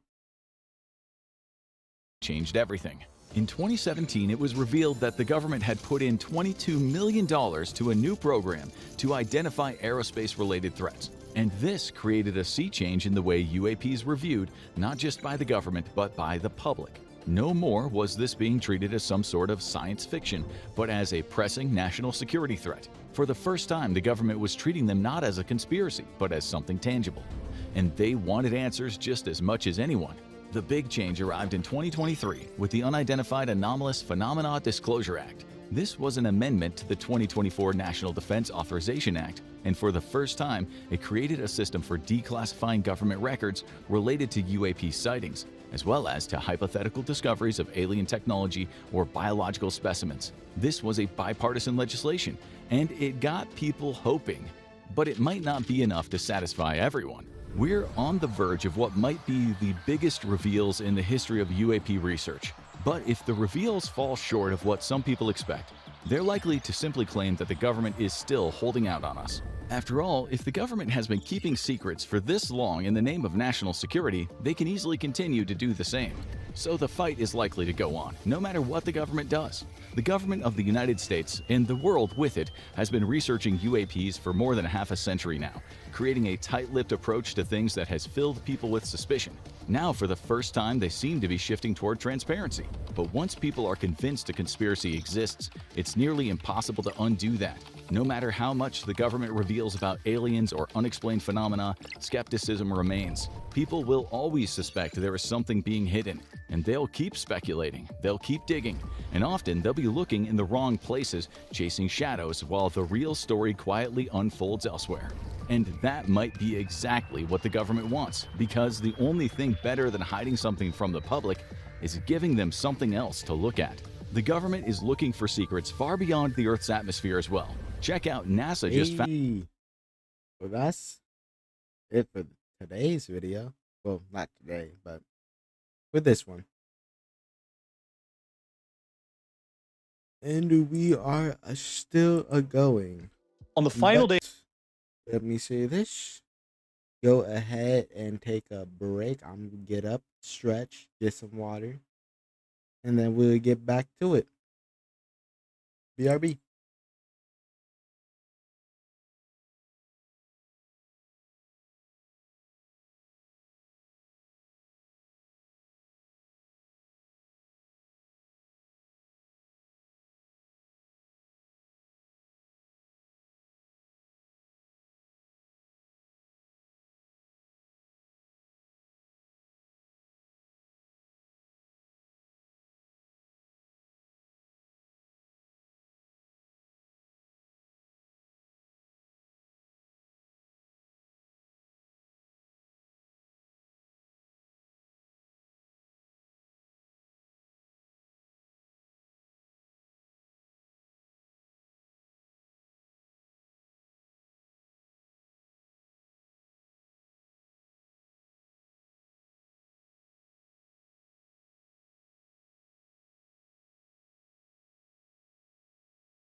And welcome back.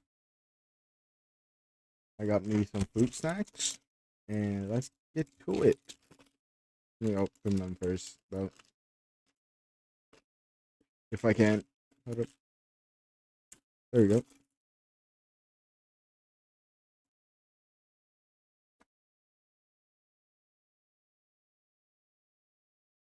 And let me press record.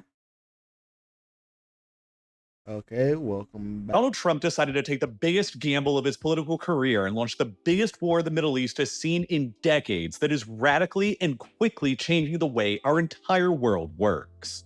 After Honestly, months, it just seems like he did that on a whim. Like he woke up one day and said, well, who do we not like? And how can we bomb them? a buildup, the war was launched in coordination with Israel on the 28th of February that immediately involved heavy Israeli airstrikes on the personal compound of Iran's 86-year-old supreme leader, the Ayatollah Ali Khamenei, killing him in a sea of fire. Multiple other opening Israeli airstrikes immediately targeted other senior Iranian leadership in an attempt to decapitate as much of the country's ruling elites as possible, which up to this video's production has included the Iranian defense minister, the head of the Islamic Revolutionary Guard Corps, or the IRGC, and Dang, dozens that's a of list. other. Absolute list. Within just the first 6 days of the war's start, the US military already carried out more than 2,000 airstrikes all across Iran that have sunk nearly the entirety of the Iranian Navy's major surface vessels, while a separate US submarine strike on an Iranian frigate thousands of miles away from Iran off the coast of Sri Lanka represented the first US submarine kill since the end of the Second World War.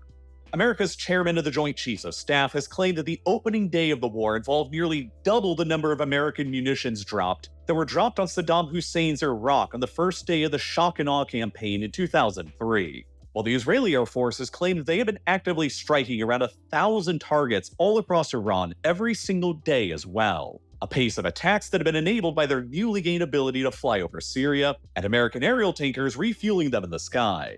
Western-based human rights groups have already the real reported. question is, why did they even start this war? They know they don't really gain anything by doing this, right?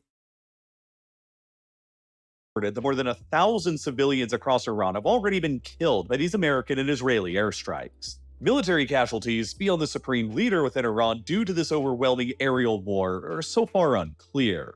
But the Israelis have been actively attempting to strike every single IRGC headquarters across the country, and even bomb the building that contained the senior leadership responsible for selecting the next supreme leader. A clear sign that Israel's military objective, at least, is to grind down Iran's military capabilities and cause enough shock to the system to induce the regime into collapse by whatever means necessary. America and Trump's objectives for having started the war, meanwhile, remain much less clear. Trump himself, honestly, again, I think he just woke up, started the war. That he woke up, started the war, knew the reason why he started the war, then forgot 5 minutes later. That's probably what happened. has variously urged on the Iranian people to rise up against the battered regime in a revolution, suggesting it's about regime change, while also saying that he would still be willing to. What would he do if another foreign government took over, well, killed like a bunch of U.S. officials and then called the people, the United States, to rise up in a revolution? To talk to the regime and cut some kind of a deal. His Secretary of State, Marco Rubio, has variously stated that America's war aims are to destroy Iran's ballistic missiles. Even worse, he's posting war clips with like Halo audio, music in the background. Like he's making war clip edits. Missile program and its Navy, while his Secretary of War, Pete Hegseth, has added that it's also about finishing off all of Iran's nuclear capabilities they never had as nuclear well. Capabilities. They never did. Well, let me explain that point. There was no confirmation of Iranian building a nuclear bomb. That stopped in 2003.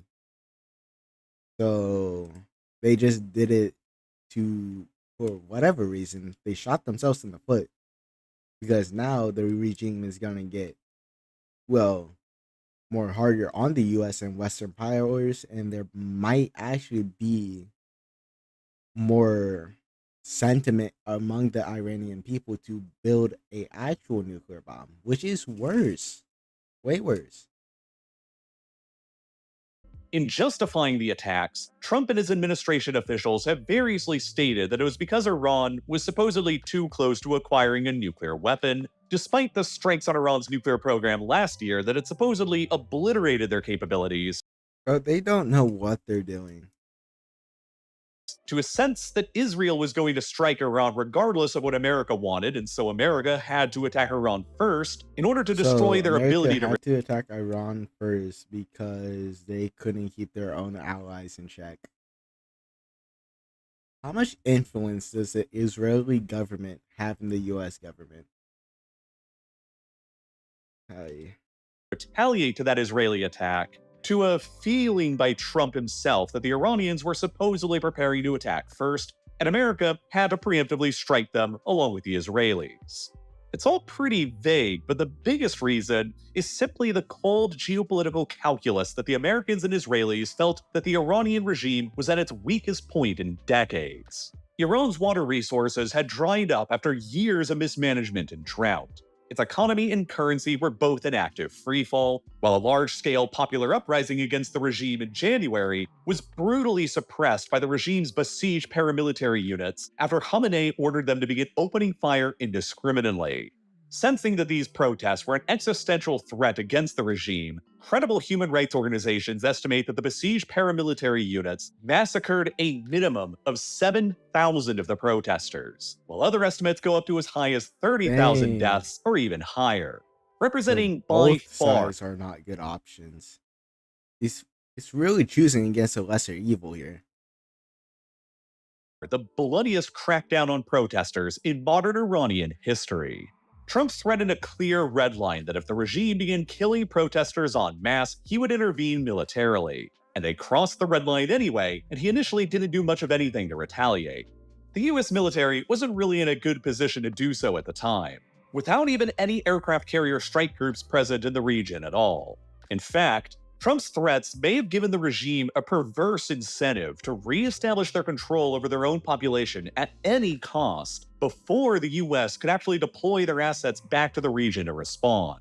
But following the ruthless put-down of the protests and sensing the regime's lingering vulnerability, the US began rapidly concentrating their assets back into the region to the largest scale since the 2003 invasion of Iraq, began threatening the regime to negotiate on surrendering its nuclear and ballistic missile programs or face the consequences, and then eventually... Another nation to surrender?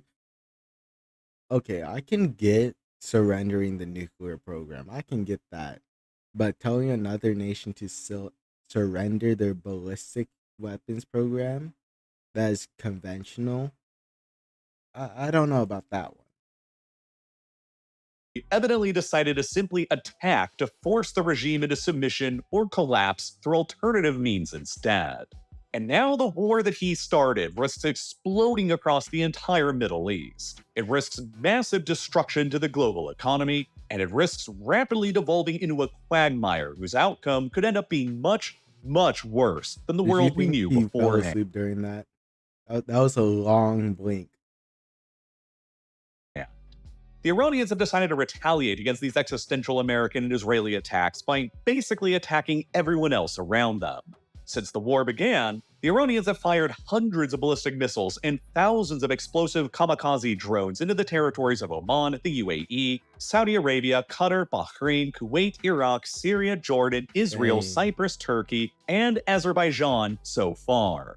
On the opening day of the war alone, Iran fired 180 ballistic missiles towards Israel, and another 250 more at the various 6 Gulf countries.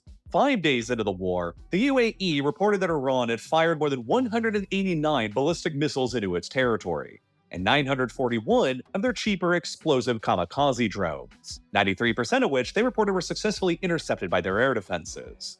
Hundreds of additional projectiles have since been fired by Iran all across Kuwait, Bahrain, and Qatar, while smaller numbers of projectiles numbering in the dozens have also been launched into Saudi Arabia and Oman. And while most of the projectiles fired at these countries have also been intercepted, a few have broken through and damage has been inflicted. In Dubai, the fancy... Again, what do they gain? Fairmont Hotel on the Palm Pretty Jumeirah, sure that one of the city... world has lost a lot of its natural gas. Well, not a lot, but a good percentage of it because of the attacks on Qatar. These famous reclaimed islands was lit ablaze on the very first day. Debris from an intercepted missile rained down on the exterior of the famous Burj Al Arab luxury 7-star hotel, sparking a fire there as well, while more debris impacted Dubai's huge international airport and fell across residents' own backyards. More notably, Iranian drones have deliberately struck 3 of Amazon's data centers in the region as well. 2 impacted Amazon data centers in Dubai on the opening day of the war, while a 3rd impacted another Amazon data center in Bahrain a few days later, representing the first times that critical AI-related infrastructure have been attacked or damaged during wartime. And all of this has been a major shock to Dubai and the UAE's entire economic model, which for decades has been based on presenting itself as a supposed oasis of stability and calm in a dangerous but geographically critical region that links east and west for foreign businesses to set up their regional operations in. It has appealed as a place of residence for wealthy foreigners for decades now, from Arabs attempting to escape the strife in the rest of the region to Europeans dodging their taxes, to Russians and Ukrainians fleeing military service. Dubai has received more foreign direct investment, more AI-related data centers, and has home to more regional foreign offices than any other city in its region because of this reputation, which has led the city to be able to grow fabulously wealthy with its glittering skyline. Now, all of that is in jeopardy because of this war. The hum of hundreds of ballistic missiles and drones flying over the city and the thunder of interceptors blowing them up in the sky and the roar of fighter jets, along with famous hotels and landmarks and infrastructure going up in flames, has shattered the illusion of Dubai being this oasis of calm and stability in a sea of chaos. Not since the Second World War has a city as globally well-connected as Dubai been attacked so heavily during. I mean, if you think about it, all throughout human history, there has been wars, and a lot of them. And really, after World War II, human wars just fell sharply down. But I think we're in that period of history where a lot of things are about to get rewritten. Wartime. Foreign residents and companies will inevitably question their continued role in Dubai's future following the conclusion of this war as political risk insurance premiums rise. And naturally, the UAE government is doing just about everything they can to reassure everyone that everything is perfectly under control. He had a lot of sleepless nights. A lot of them. In order to maintain their reputation and economic model as best they can going forward. Because of the sheer volume of fire that Iran unleashed upon the Gulf states in the first few days of the war, there is a palpable fear that the Gulf states might be running dangerously low on the expensive interceptor missiles they require to keep shooting down any further waves of attack. Generally, air defenses will fire at least 2 interceptor missiles at each one incoming enemy missile to guarantee a kill as much as possible. Since the start of the war, Iran has fired more than 400 ballistic missiles. So 800 interceptor missiles were used. Dang, bro. At the Gulf states collectively, which implies that they've likely fired around 800 interceptor missiles in order to block most of them. An incredibly fast burn rate that is more than 5 times as many interceptors as the United States used against Saddam's army throughout the entirety of the First Gulf War. Critically, because all governments treat the numbers of interceptors they have in their stockpiles as a closely guarded state secret, there is no reliance on how low their potential remaining stockpiles are now. They're kept a secret because if an enemy knew exactly how many interceptors an opponent had left, they would know exactly how many missiles to fire in order to overwhelm them. All we know is that the Gulf states have expended an absolutely insane number of interceptors since the war began, and replacing them will take years worth of production and billions of dollars. If their stockpiles are truly on the lower end, like many suspect, the Gulf states might have to begin making painful decisions on how to use whatever they have left if Iran fires further waves of strikes, choosing which sites to defend and which sites to leave exposed, possibly forcing them to eventually start pressuring the Americans to put a stop to the war, lest they have to risk their cities and major infrastructure actually getting badly damaged. And that, in essence, is why Iran decided to radically escalate the scope of this war in retaliation by attacking basically everyone else around them, even if they had nothing to do with the US and Israeli attacks in the first place. The US military maintains very large bases and presences in Qatar, Bahrain, the UAE, Kuwait, and Saudi Arabia, which Iran has used as their justification for the retaliatory attacks on these countries. But none of these countries actually permitted the US military to utilize their bases for the attacks that were launched on Iran. And they wouldn't even allow the US military to utilize their airspaces either. All of the American attacks came either from their aircraft carriers operating in the Arabian Sea and the Eastern Mediterranean, or from their air bases in Jordan, but none from the Gulf states directly.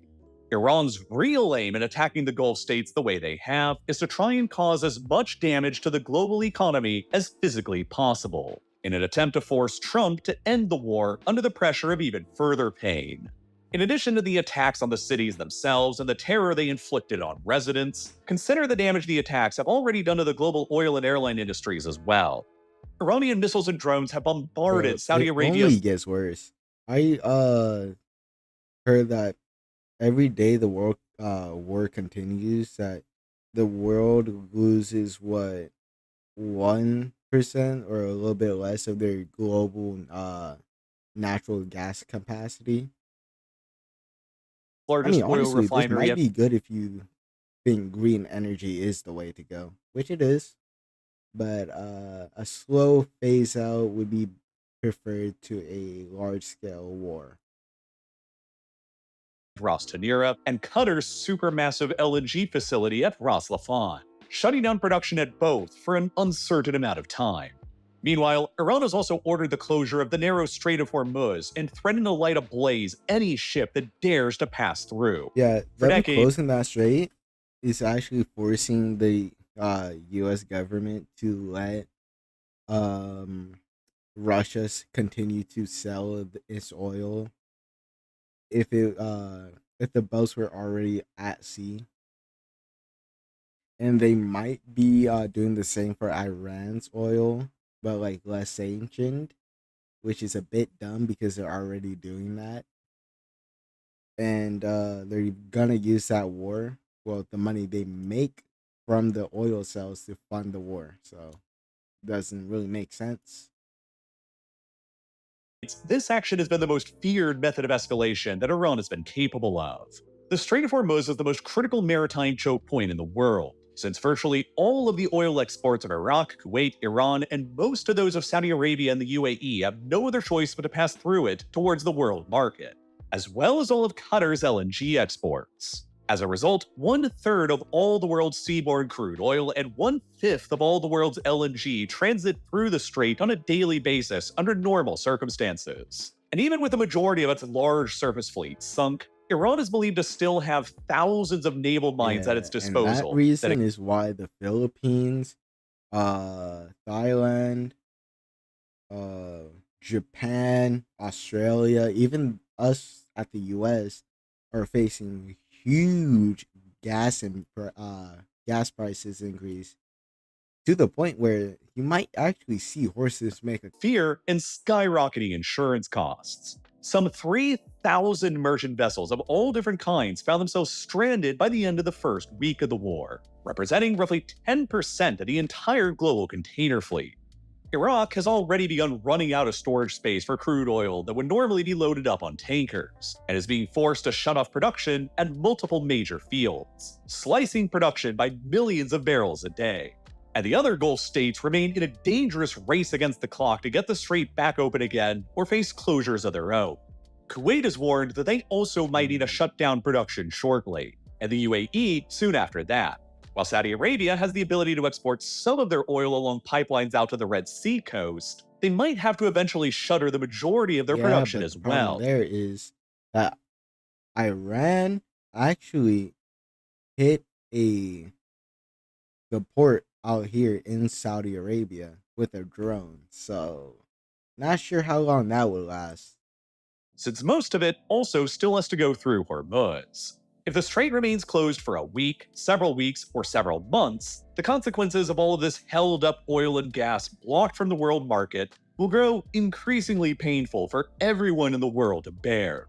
As of my writing of this script, the price of a barrel of crude oil has already jumped up by more than 14% since the war began, while the price of a megawatt hour of natural gas in Europe has spiked more than 70%.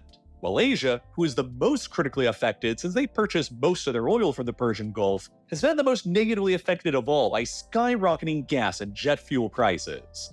The longer the strait remains closed, the higher global energy prices will rise. The higher global inflation rates will rise with them, the lower global economic growth will sag, and the greater money that Russia will earn on their own oil and gas sales that'll benefit the Kremlin's war machine in Ukraine, that Trump is also still ostensibly trying to put a stop to.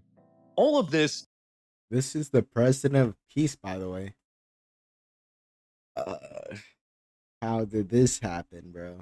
How did it happen? Of course, is a massive gamble on the part of the Iranians. On the one hand, attacking the Gulf states like this and their energy resources puts huge pressure on the United States to stop the war in order to avoid inflation from growing too far out of control.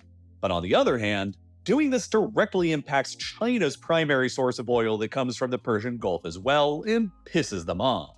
While it also pushes the Gulf states further away into the Israeli camp, and also invites retaliatory strikes on their own oil and gas infrastructure and shipping that they overwhelm. Honestly, they probably just don't care anymore. They lost a lot of their leadership, and that the ones that remain are probably just huge anti-West or anti-everything. They will probably see this war to its end. Rely on for their economy too.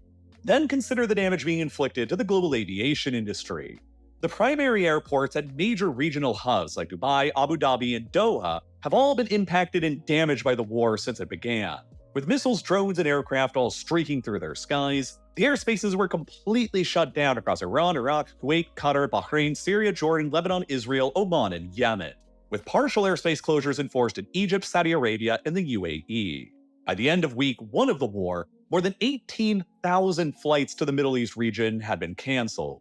Most of them to the major connecting hubs of Dubai, Abu Dhabi, and Doha that are central hubs to global air transportation between Europe, Asia, and Africa. A gigantic hole in the map of global airline routes is formed across the entire width of the Middle East from Iran to the Mediterranean, as everyone avoids the active conflict zone. And with Russia's airspace still blocked off to Western airlines because of the ongoing Ukraine war, there are basically only 2 narrow aerial highways that have formed to connect flights between East and West. One across the southern Caucasus and Central Asia, and the other across Egypt and central Saudi Arabia. All of them longer routes than normal that are requiring more jet fuel to fly at the same time as oil prices are spiking too. As I was writing this script, it was reported that Iran fired a missile into the territory of Azerbaijan as well, reportedly damaging the regional airport in Azerbaijan's autonomous Nakhchivan exclave and wounding 4 people in the process, potentially representing a challenge to this northern alternative air corridor as well that might even further constrain global airlines' options, and which has led Azerbaijan to also threaten retaliation against Iran. A dangerous prospect for Iran to consider when there are millions of ethnic Azeris who live just across the border within Iran. Dubai, Abu Dhabi, and Doha, the airlines that serve them like Emirates, Etihad, and Qatar Airways, are based on a superconnector business model, flying in long-haul passengers from all over the world to them so that they can connect onto their final destination, which also works well because of their central location at the crossroads of Europe, Asia, and Africa. But as a result of this model and the current airspace closures and airport attacks, tens of thousands of airline passengers found themselves suddenly trapped all around the world with no ability to leave since there were no other flights to where they wanted to go. And the longer the war continues, the longer these passengers might remain stuck, especially in the Gulf region. This is particularly frustrating because the US government has also urged all of the roughly 1 million American citizens who reside across the Middle East to evacuate the region. Bro, what? Have we lost the plot truly? I think we have. We lost the plot. As soon as they can, which for most of them is currently impossible since there are no available flights for them to actually take. Official US government policy for Americans in Israel, currently as of this video's production, is no joke to just take a bus over to Egypt and then take flights back to the US from there. Beyond passengers, the war is hugely affecting global air freight volumes as well. roughly 12% of the world's global air freight by volume, including roughly half of the air freight between Europe and China, usually passes through the Middle East, which is all practically ground to a complete halt since the start of the war. Inevitably snarling global supply chains at the same time as Trump's tariffs and trade wars are also doing the same thing. More frighteningly for the Gulf states, the war also stands to challenge the long-standing business models of their airlines and airports as major regional hubs for transport between Europe, Asia, and Africa, as airlines begin looking to more stable horizons elsewhere nearby like Turkey and maybe even Ethiopia instead. And despite how bad things might look right now, Iran still wields the capacity to escalate even further.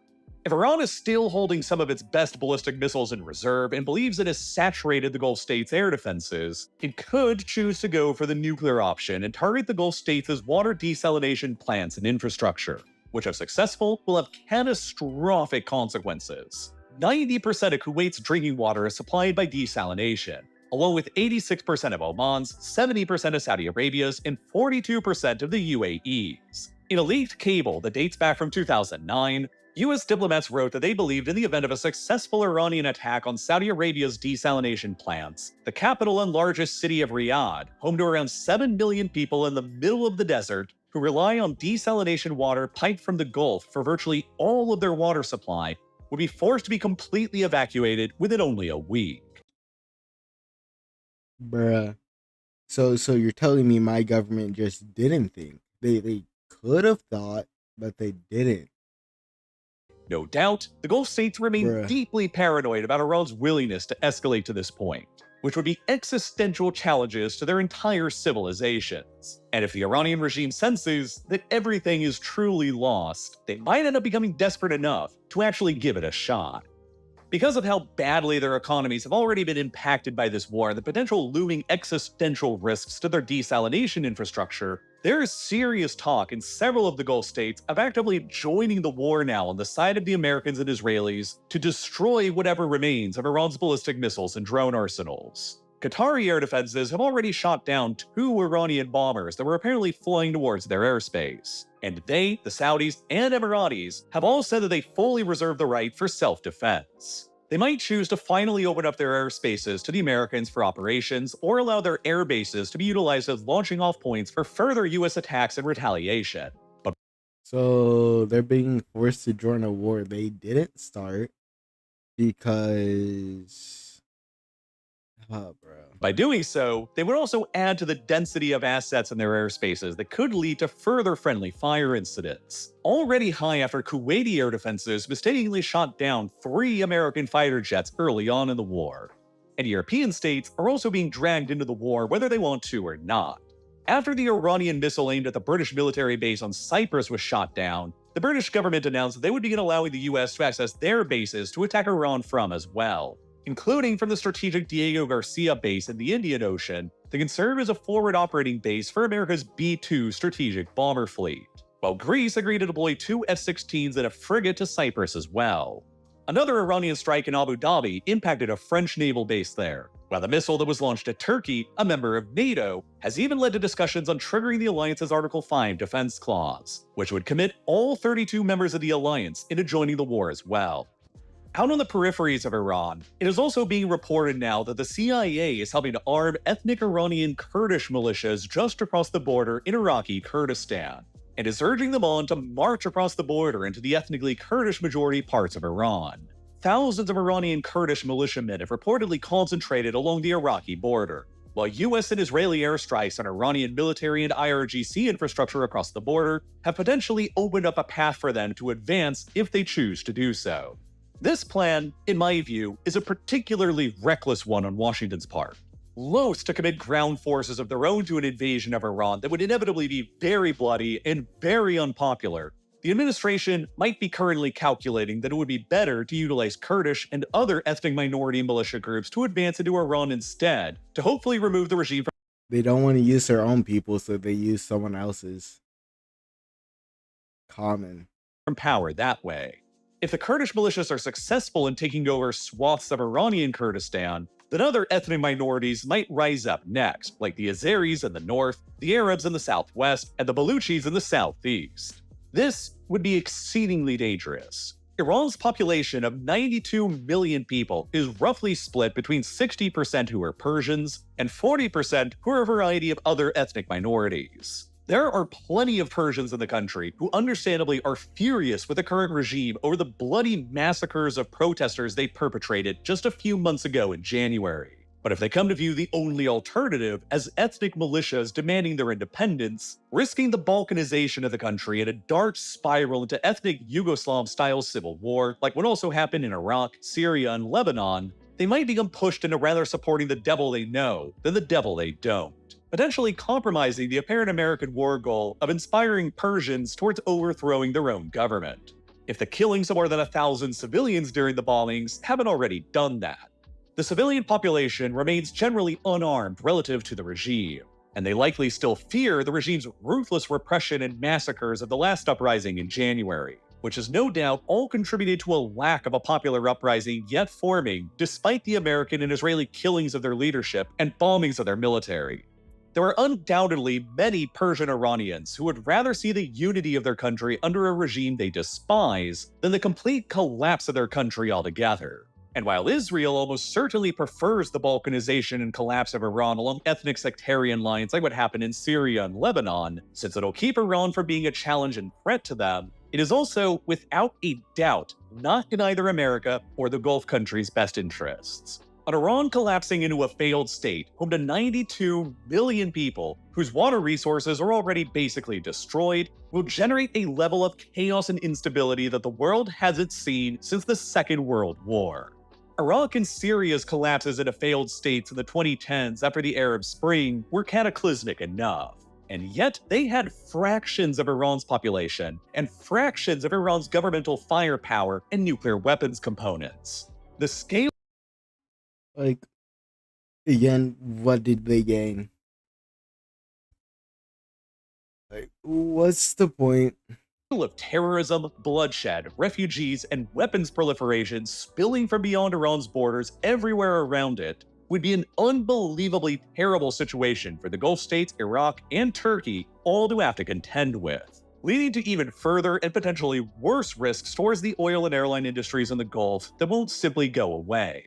At the same time, the Gulf states also now fear the survival of the Iranian regime, who could emerge as a wounded but vengeful power after the end of this, who will eventually come back to them for revenge again.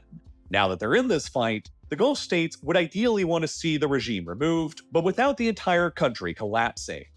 In many ways, the war has already escalated dramatically. Iran's proxy in Lebanon, Hezbollah, has already joined the war and began attacking Israel on its northern flank again, prompting a renewed Israeli ground invasion into southern Lebanon again that is ongoing as of my writing this script that has already resulted in the deaths of hundreds more people.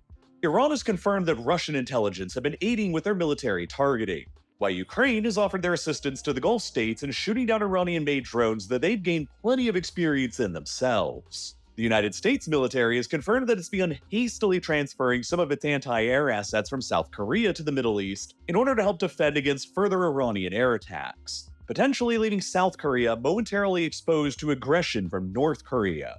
While talks within the US military have already come out about a potential plan to seize Iran's Karg Island in the Persian Gulf as the next step along the escalation ladder. Karg Island is a small island that's only about a third the size of Manhattan, that's about 25 kilometers off of the southern Iranian coast, that many gamers are already going to be very familiar with because it was used as a map for online play in Battlefield 3. Oh. But in real life, it's also the single most important economic asset that Iran controls, because the oil terminal on the island accounts for a whopping 90% of Iran's total crude oil exports that overwhelmingly go towards China. Because the waters around Karg Island are actually deep enough to handle modern super-large tanker ships compared with the shallower waters around the Iranian mainland that simply can't. An operation to seize the island would place massive, potentially even crippling economic leverage over Iran if it was successful, because it would enable an almost complete shutdown of all of Iran's oil. Honestly, if they seize Karg Island, then Iranians would just wouldn't care no more. Like they wouldn't care no more. Oil exports that fund as much as 60% of the government's operating budget. The idea in Washington might be that if the bombing campaign alone can't overthrow the Islamic Republic or prevent it from blocking the Strait of Hormuz, seizing Karg Island and eliminating the majority of the government's funding might instead, but without having to commit all the way to a massive ground invasion of Iran.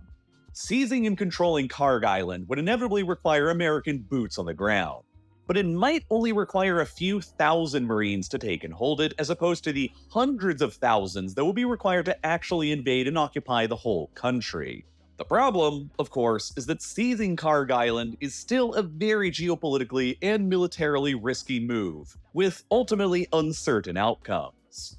The US is struggling to get its warships through the Strait of Hormuz right now because of Iranian missile and drone strikes, which means that an operation to seize Karg Island would likely have to largely be an airborne and limited amphibious operation launched from staging grounds at US military bases from Kuwait. And even though the US has been able to maintain complete aerial supremacy in this war, Karg Island is still close enough to the Iranian coast to be well within range of kamikaze drones that can make landing there, holding it, and resupplying it all extremely costly.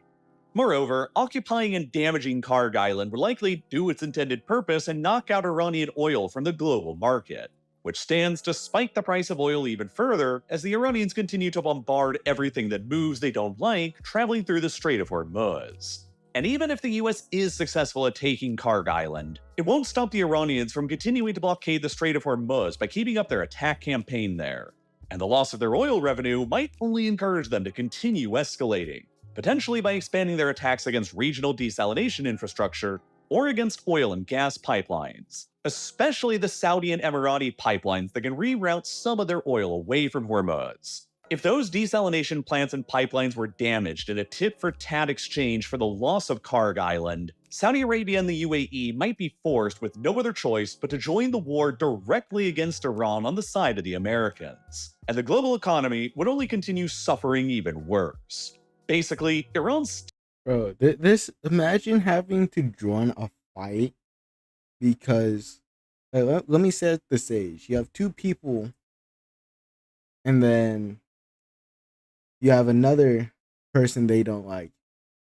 Those two people jump that one person, and then you have the onlookers, right? Probably the Middle East. And then that person starts swinging on everything that moves.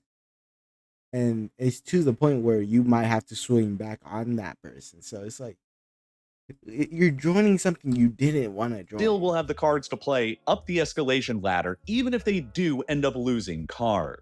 And there's no guarantee that the loss of Karg will force them to the negotiating table. The only way to stop their blockade of Hormuz at this point is to either negotiate on terms that the regime will deem favorable, or to remove the regime. And thus, Trump himself is now caught in a deep hole of his own digging. If he bows to the economic pressure that Iran is generating, he will infuriate Israel and Netanyahu, who want to see this war through. You can't do that. You can't infuriate big man Netanyahu. Okay, you can't do that.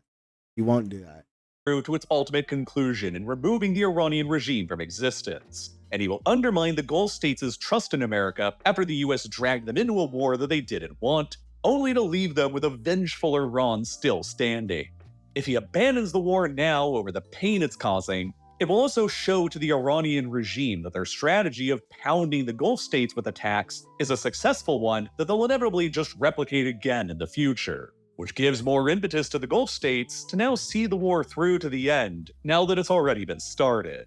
But on the other side, the longer that Trump continues the war without removing the regime, the more the global economic fallout will rise. The more it will likely drag on his popularity within the United States that was already— Bro, Trump Tower still exists? What is going on with the world? Struggling beforehand, especially since YouGov polls have shown that only 27% of Americans supported this war to begin with, and the more that some foreign countries may begin pressuring for a ceasefire out of their own interests. This is a difficult time in a difficult situation, and one of those weeks where decades happen. And figuring out how to get out of this mess before it gets any worse will be a truly Herculean feat. But something that is very much figured out, on the other hand, is what you should watch next. Okay, it did.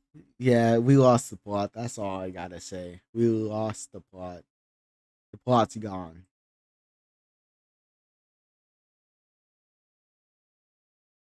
And let's go to the next. My administration. Okay, welcome back. And we're watching Trump left fuming as draft Baron Trump website strikes a nerve by TYT Sports. Let's get it. My administration has taken every possible step to minimize the risk to U.S. personnel in the region. Even so, and I do not make this statement lightly, the Iranian regime seeks to kill. I mean, I wonder why that is. Did you not kill them first or try to kill them first? The lives of courageous American heroes may be lost and we may have casualties. Bro, that Lord Farquaad speech. Some of your guys' lives may be lost, but that is a sacrifice I'm willing to make. Now, some of my people may just die, but you know, it is what it is. I must do what I must do. And that's honestly, I don't even know. I forgot 5 minutes ago. That often happens in war, but we're doing this not for now. We're doing this for the future, and it is a noble mission. Bro, you won't even see the future. The future isn't for you.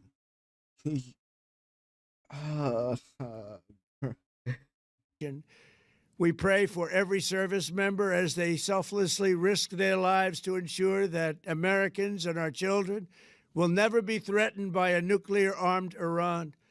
We ask God to protect all of our heroes in harm's way. In case you missed it, dude did the Lord Farquaad meme in real life.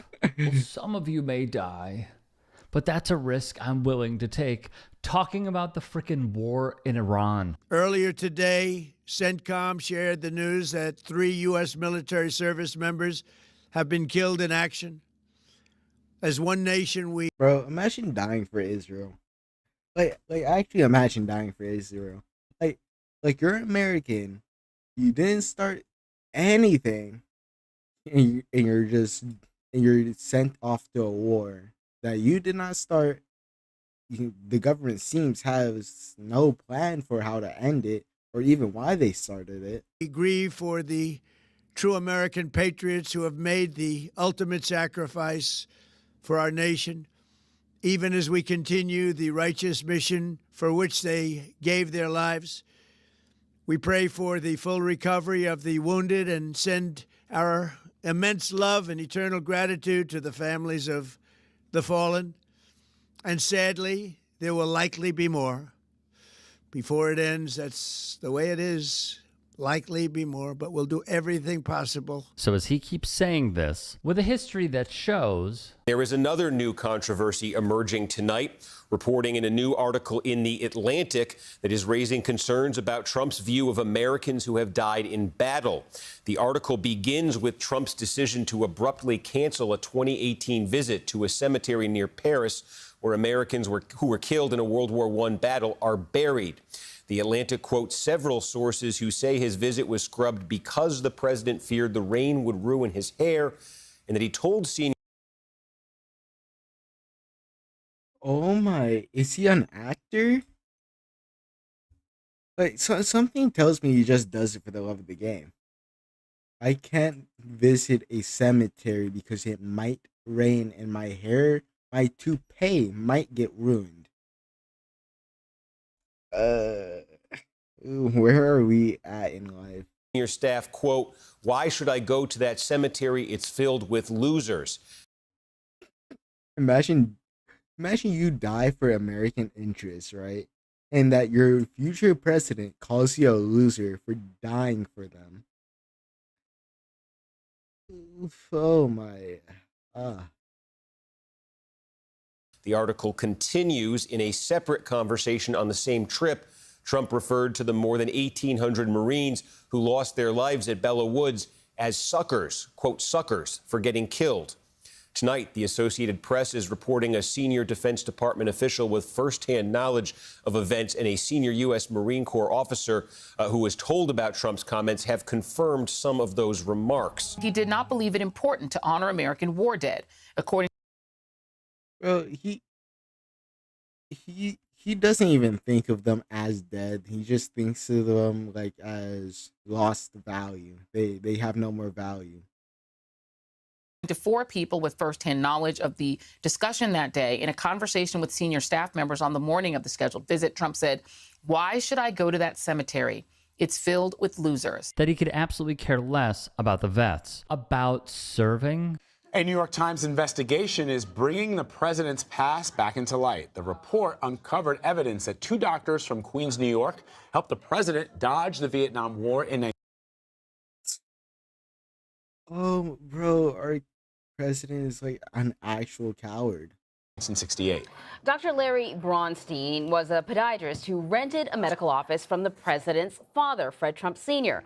Braunstein's daughter says that her father diagnosed Trump with bone spurs as a favor to Fred so that he wouldn't have to go fight. With all that being said, a hilarious trend has emerged. What is hashtag Draft Baron and why is it trending? A parody Draft Baron Trump. Honestly, you know what? That it should happen. website calling for Baron Trump, the 19-year-old son of President Trump, to be drafted into military service has gone viral, spawning the trending hashtags hashtag Draft Baron and hashtag Send Baron. The site draftbarontrump.com was created by Toby Morton, a comedy writer known for his work on South Park and Mad TV, and launched in early March, shortly after the United States and Israel began Operation Epic Fury. The website adopts a mock patriotic tone, featuring fabricated quotes from the Trump family and satirical references to Barron's proven genes and supposed readiness for combat. The site highlights a contrast between, You know, that's not gonna happen. Because, you know, Trump prays favorites and he doesn't really care if you have the skill. If you're liked by Donald Trump, then you're gonna get a position of power. That's just how it works. the Trump family's support for Video where it was a few years back where this guy was doing a I forgot what it was called, but it was like a voiceover of it was Superman entering a building, break down the door, and and Superman would ask, "Did you draft yourself?" to the bad guy. It was so dumb, but you know what? That actually seems to have a lot of relevance today. As we know, in times of war, the rich, the powerful, the top 1% even, they don't serve. Their They never family did. members don't serve. As a matter of fact, they may even benefit from it if they are involved not only with the government, but also our defense contractors, if they're involved in tech within this century, and much more. We know this, and they know it too. Trump comes out to Fortunate Son, written by the lead singer and founder of Creedence Clearwater Revival, John Fogerty. The man himself would say of the track, and I quote, "The song speaks more to the unfairness of class than war itself. It's the old saying about rich men making war and poor men having to fight them." It is remarkable that Donald Trump can. Honestly, you couldn't draft me. I'm going in jail. I'm not like I'm willing to fight some wars, and I'm willing to like actually join the military, but like not for this. Never for this. Continues to come out to the song. And I think of this one of two ways, and then I want to get into another quote here. The first is he doesn't know what it means, and he just likes the sound of it, or he is so evil that he knows the MAGA base, the hardcores that attend those rallies, don't know what it means. Well, he loves poorly educated people, so it makes sense. They don't really think. Thinking is not their strong suit. and he's playing in their faces in like this weird satanic fetish. I really am undecided, but it's one of the two.